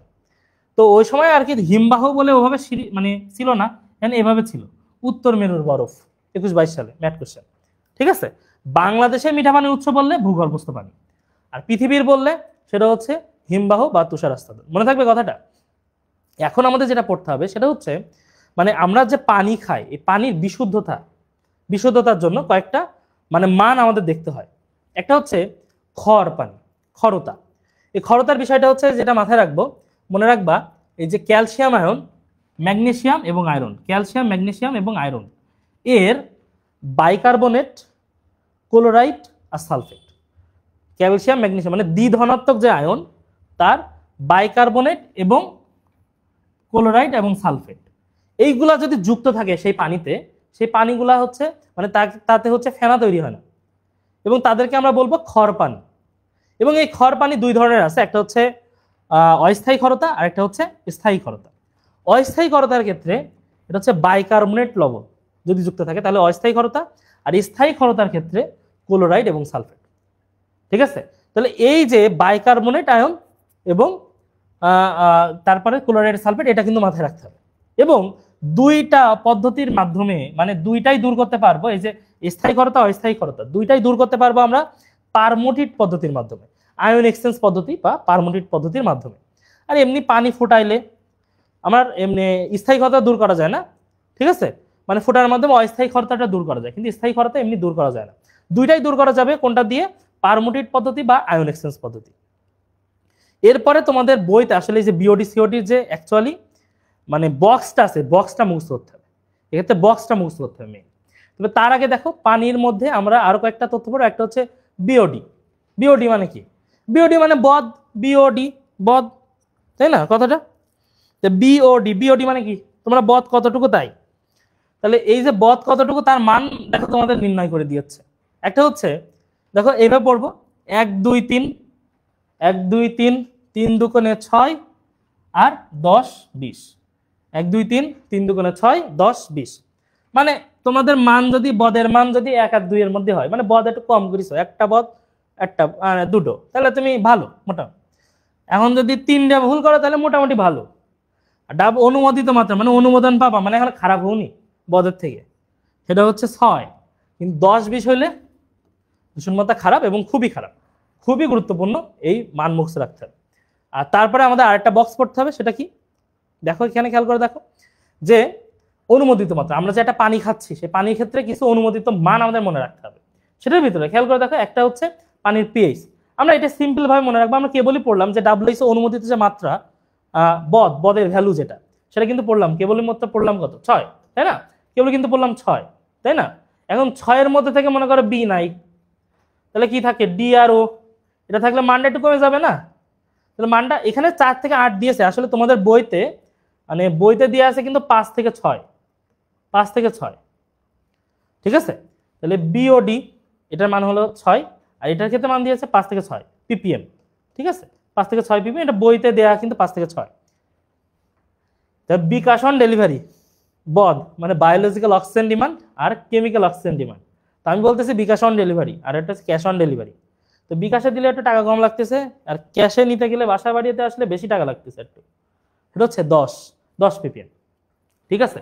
আর টিডিএস যেটা টোটাল ডিজলভড সলিড, কঠিন পদার্থগুলো 500, দুটাতেই হলো 500, মনে থাকবে কথাটা? তাহলে এই বক্স তোমার কিন্তু মুখস্থ করতে হবে। পিএইচ দেখো 6, ঠিক আছে? এই 6 দিয়ে শুরু হচ্ছে, তা 6-এরই বিষয় সব 6 দিয়েই তুমি মনে রাখো যদি 6 হয়। আর বিওডির ক্ষেত্রে বললাম যে বি নাই মনে করো, তাহলে আছে ডিআরও, তাহলে 6 থেকে একটু কমে যাবে বিষয়টা, 6 তো থাকবেই, সাথে 5 আছে, জিনিসটা হলো কথা এটা। আর পিএইচ এর ক্ষেত্রে 6.5 থেকে 8.5, মনে থাকবে কথাটা? এরপর চলে আসো আমাদের এরপরে যেটা পড়তে হবে, খেয়াল করে দেখো কয়েকটা যে ভারী ধাতু, সেগুলোর আমরা জাস্ট ভারী ধাতুগুলার মানে দূষণ, ঠিক আছে? আমাদের 4-5টা ভারী ধাতু দূষণের মান পড়তে হবে এবং সেগুলো আমাদের শরীরে কি পরিমাণ ক্ষতি করে সেটা জানতে হবে। তো ফার্স্টে আসতেছে কি আর্সেনিক, এবং আর্সেনিককে কি বলতেছে বলো তো? বিষের রাজা। তাহলে আর্সেনিককে কি বলা হয়? বিষের রাজা, ঠিক আছে? এবং সবচেয়ে বেশি কার্যকর বিষাক্ত হওয়ার জন্য সেটা হলো +3, জারণ অবস্থা যখন +3 তখন বেশি কার্যকর, ঠিক আছে? তো মাটিতে অক্সিজেনের ঘনত্ব কত? 5.6 ppm, 5.6 ppm। এইখানে মান কটা মুখস্থ করতে হবে। খেয়াল করে দেখো WHO মতবাদ অনুসারে অনুমোদিত মাত্রা হলো 0.01 ppm, WHO মতবাদ অনুসারে, মানে অনুমোদিত পানির মধ্যে এটা থাকলে ঠিক আছে। কিন্তু মানব শরীরে সর্বোচ্চ হচ্ছে 0.05 ppm পর্যন্ত সহ্য করতে পারে। আর বাংলাদেশে আছে ওই WHO অনুমোদিত মাত্রার হিসাবে 0.05, বুঝতে পারছো কথাটা? তাহলে এটা মাথায় রাখতে হবে। এবং আর্সেনিক দূষণের প্রভাবে আমাদের কি কি হয় আমরা মনে রাখি হচ্ছে সহজভাবে, যে ABCRF, তাই না? আমরা মনে রাখি 4টা কথা। এতে হলো আর্সেনিকোসিস, তাহলে বললাম 3টা হিসাব আমরা মনে রাখবো। একটা হচ্ছে ABCRF আর্সেনিকের যে হিসাবটা, সেটা হচ্ছে আর্সেনিকোসিস, এতে আর্সেনিকোসিস, ঠিক আছে? বিতে হচ্ছে ব্ল্যাক ফুট ডিজিজ, মানে হাত পায়ের নিচে কালো কালো ছোপ ছোপ দাগ পড়ে যাবে, ব্ল্যাক ফুট ডিজিজ। সিতে হচ্ছে কেরাটিনাইজেশন, চামড়াটা অনেক শক্ত হয়ে যাবে, সেটাকে কেরাটিনাইজেশন বলতেছে, ঠিক আছে? আর এফতে হলো ফ্যাটি লিভার, ঠিক আছে? ABCF মনে রাখবা। Arsenicosis, black foot disease, keratinization আর হচ্ছে ফ্যাটি লিভার, মনে থাকবে। এরপরে আমাদের পড়তে হবে লেড। লেডের ক্ষেত্রে লেড স্টোরেজ ব্যাটারি কিন্তু পড়ছো তড়িৎ রসায়ন অধ্যায়, ওটা হলো এই দূষণের প্রধান উৎস। তো এটার ক্ষেত্রে 50 parts per billion, 50 ppb parts per billion, এটা হলো লিথাল ডোজ। এর তুলনায় যদি বেশি হয় আমাদের খাদ্য শৃঙ্খলা চলে আসে, দেহের মধ্যে চলে আসে, তাহলে তার বিষক্রিয়া দেখা যাবে। তো এই লেডের ক্ষেত্রে কি হবে, এই যে আমার দেখে জিনিসটা মনে রাখো যে দাঁতের মাড়ি নীলাভ, দাঁতের মাড়ি নীলাভ, ঠিক আছে। আমি মৃত সন্তান প্রসব করি, আর আমি তো প্রেগনেন্টই না, আসলে প্রেগনেন্ট মনে হচ্ছে আর কি, কয় মাস ঠিক নেই, এরকম একটা অবস্থা। আমার আইকিউ কম, ঠিক আছে। যে করে হোক এই কয়টা কথা মনে রাখবো। দাঁতের মাড়ি নীলাভ হয় কোন দূষণের ফলে, আইকিউ হ্রাস পায় কোনটার কারণে, এবং মৃত সন্তান প্রসব করে কোনটা নিয়ে। আর একটা আছে অ্যানিমিয়া, ঠিক আছে, অ্যানিমিয়া। এই কয়েকটা কথা একটু মনে রাখতে হবে, সিম্পল কয়েকটা কথা। 50 ppb নীলাভ, মৃত সন্তান প্রসব, আইকিউ হ্রাস। দেন হচ্ছে ক্যাডমিয়াম। ক্যাডমিয়ামের ক্ষেত্রে যেটা তোমাকে পড়তে হবে সেটা হচ্ছে ক্যাডমিয়ামের লিথাল ডোজ দেখো 1 গ্রাম। ক্যাডমিয়ামের লিথাল ডোজ হচ্ছে 1 গ্রাম। এবং এটার ক্ষেত্রে কাজগুলো কি দেখো, ইন্টারেস্টিং না?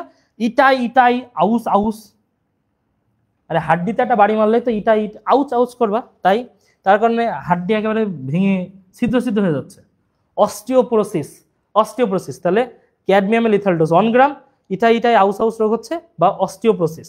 কিডনি নষ্ট হয়ে যাচ্ছে, তাহলে কি মনে রাখবো, কিট ক্যাড মানে সিডি, ক্যাডমিয়াম, কিডনি নষ্ট হয়ে যাচ্ছে, তাই তো। এবং 2 ধরনের ক্যান্সার হয়, প্রোস্টেট ক্যান্সার এবং হচ্ছে ফুসফুস ক্যান্সার। আর্সেনিকের ক্ষেত্রে ওটাতেও ক্যান্সার হয় আসলে। ক্যান্সারের ক্ষেত্রে, আর্সেনিকের ক্ষেত্রে যে ক্যান্সারটা হয় সেটা হচ্ছে স্কিন ক্যান্সার এবং ফুসফুস ক্যান্সার। আর কিডনির ক্ষেত্রে হচ্ছে প্রোস্টেট ক্যান্সার আর হচ্ছে ফুসফুস ক্যান্সার। এই কথাটা মাথায় রাখবো, খেয়াল করে দেখো। এরপর হচ্ছে ক্রোমিয়াম। ক্রোমিয়ামের ক্ষেত্রে জিলে আমরা একটা জিনিস পড়বো, সেটা হচ্ছে এই মাধ্যমে কিন্তু রক্ত শূন্যতা হয়, ক্রোমিয়ামে রক্ত শূন্যতা হয়, তাই না। এবং তোমাদের ক্ষেত্রে একসাথে লিখে দিয়েছে সবগুলো, আমরা এগুলোই পড়লাম, একসাথে লিখে দিয়েছে। এখানে ইন্টারেস্টিং একটা কথা একটাই আছে এক্সট্রা, সেটা একটু মনে রাখবো। এটা দেখো অন্য বইয়ের তথ্য, কিন্তু এটা গুরুত্বপূর্ণ। এই যে মার্কারিতে মিনামাতা রোগ হচ্ছে, মার্কারিতে মিনামাতা রোগ, মার্কারিতে মিনামাতা, ঠিক আছে। এই আর লাস্ট টপিক যেটা বিভিন্ন প্রকার যে দ্রবণ আছে, সেই দ্রবণ থেকে আমরা একটা জিনিস পড়বো, সেটা হচ্ছে এই যে পিউটার জগ এর পার্সেন্টেজ পড়বো। পিউটার জগে মনে রাখবো 96% টিন এবং 4% কপার, 96% টিন এবং হচ্ছে 4% কপার, এটা মনে রাখবো। এই আর কেউ যদি পারো আকরিকগুলো মনে রাখবা, খুব ভালো হয় আকরিকগুলো যদি পড়ো, ঠিক আছে। এর মধ্যে আর্সেনোপাইরাইট এবং নিকেল গ্লান্স, এটা একটু বেশি মনে রাখতে পারো, ঠিক আছে। এই টোটাল অধ্যায়টা আর সবগুলো হচ্ছে সূত্র একসাথে করা আছে। আশা করি জিনিসটা বুঝতে পারছো। কোনো জিনিস যদি না বুঝতে পারো কমেন্টে জানাই দিবা, ক্লাসের ভিতরেই জাস্ট কমেন্টে জানাই দিবা। তোমাদের কিন্তু এখন জাস্ট পড়তে হবে, এই কয়টা দিন আছে বারবার পড়তে থাকো, অনুশীলনী কোশ্চেন সলভ করতে থাকো। হাজিরুন্নাহ স্যার এবং হচ্ছে কবি স্যারের বই দুইটারই কিন্তু অনুশীলনের কোশ্চেন হচ্ছে সলভ করতে হবে, এবং সলভ করার মাধ্যমেই তোমরা কিন্তু আসলে যে যাই বলুক না কেন, যে অনুশীলনী প্রত্যেক বছর কিন্তু একটা কমন কথা শোনা যায় যে অনুশীলনের কোশ্চেন থেকে কিছু আসবে না, অনুশীলনের কোশ্চেন থেকে কিছু আসবে না। আলটিমেটলি কিন্তু প্রত্যেক বছরই এসে যায়। সো কোনো অন্যদিকে চিন্তা না করে অনুশীলনী কোশ্চেন বারবার পড়ো, ঠিক আছে। ফিজিক্স কেমিস্ট্রির ক্ষেত্রে কোনো জায়গায় যদি না বুঝতে পারো কমেন্টে জানাও, আমরা অ্যান্সার দিয়ে দিব, বুঝতে পারছো কোনো জায়গায়। এবং আশা করি যারা লাস্ট পর্যন্ত ছিল সবাইকে ধন্যবাদ। আজকে আপাতত এই পর্যন্তই, ঠিক আছে। সবাই থাকো তাহলে।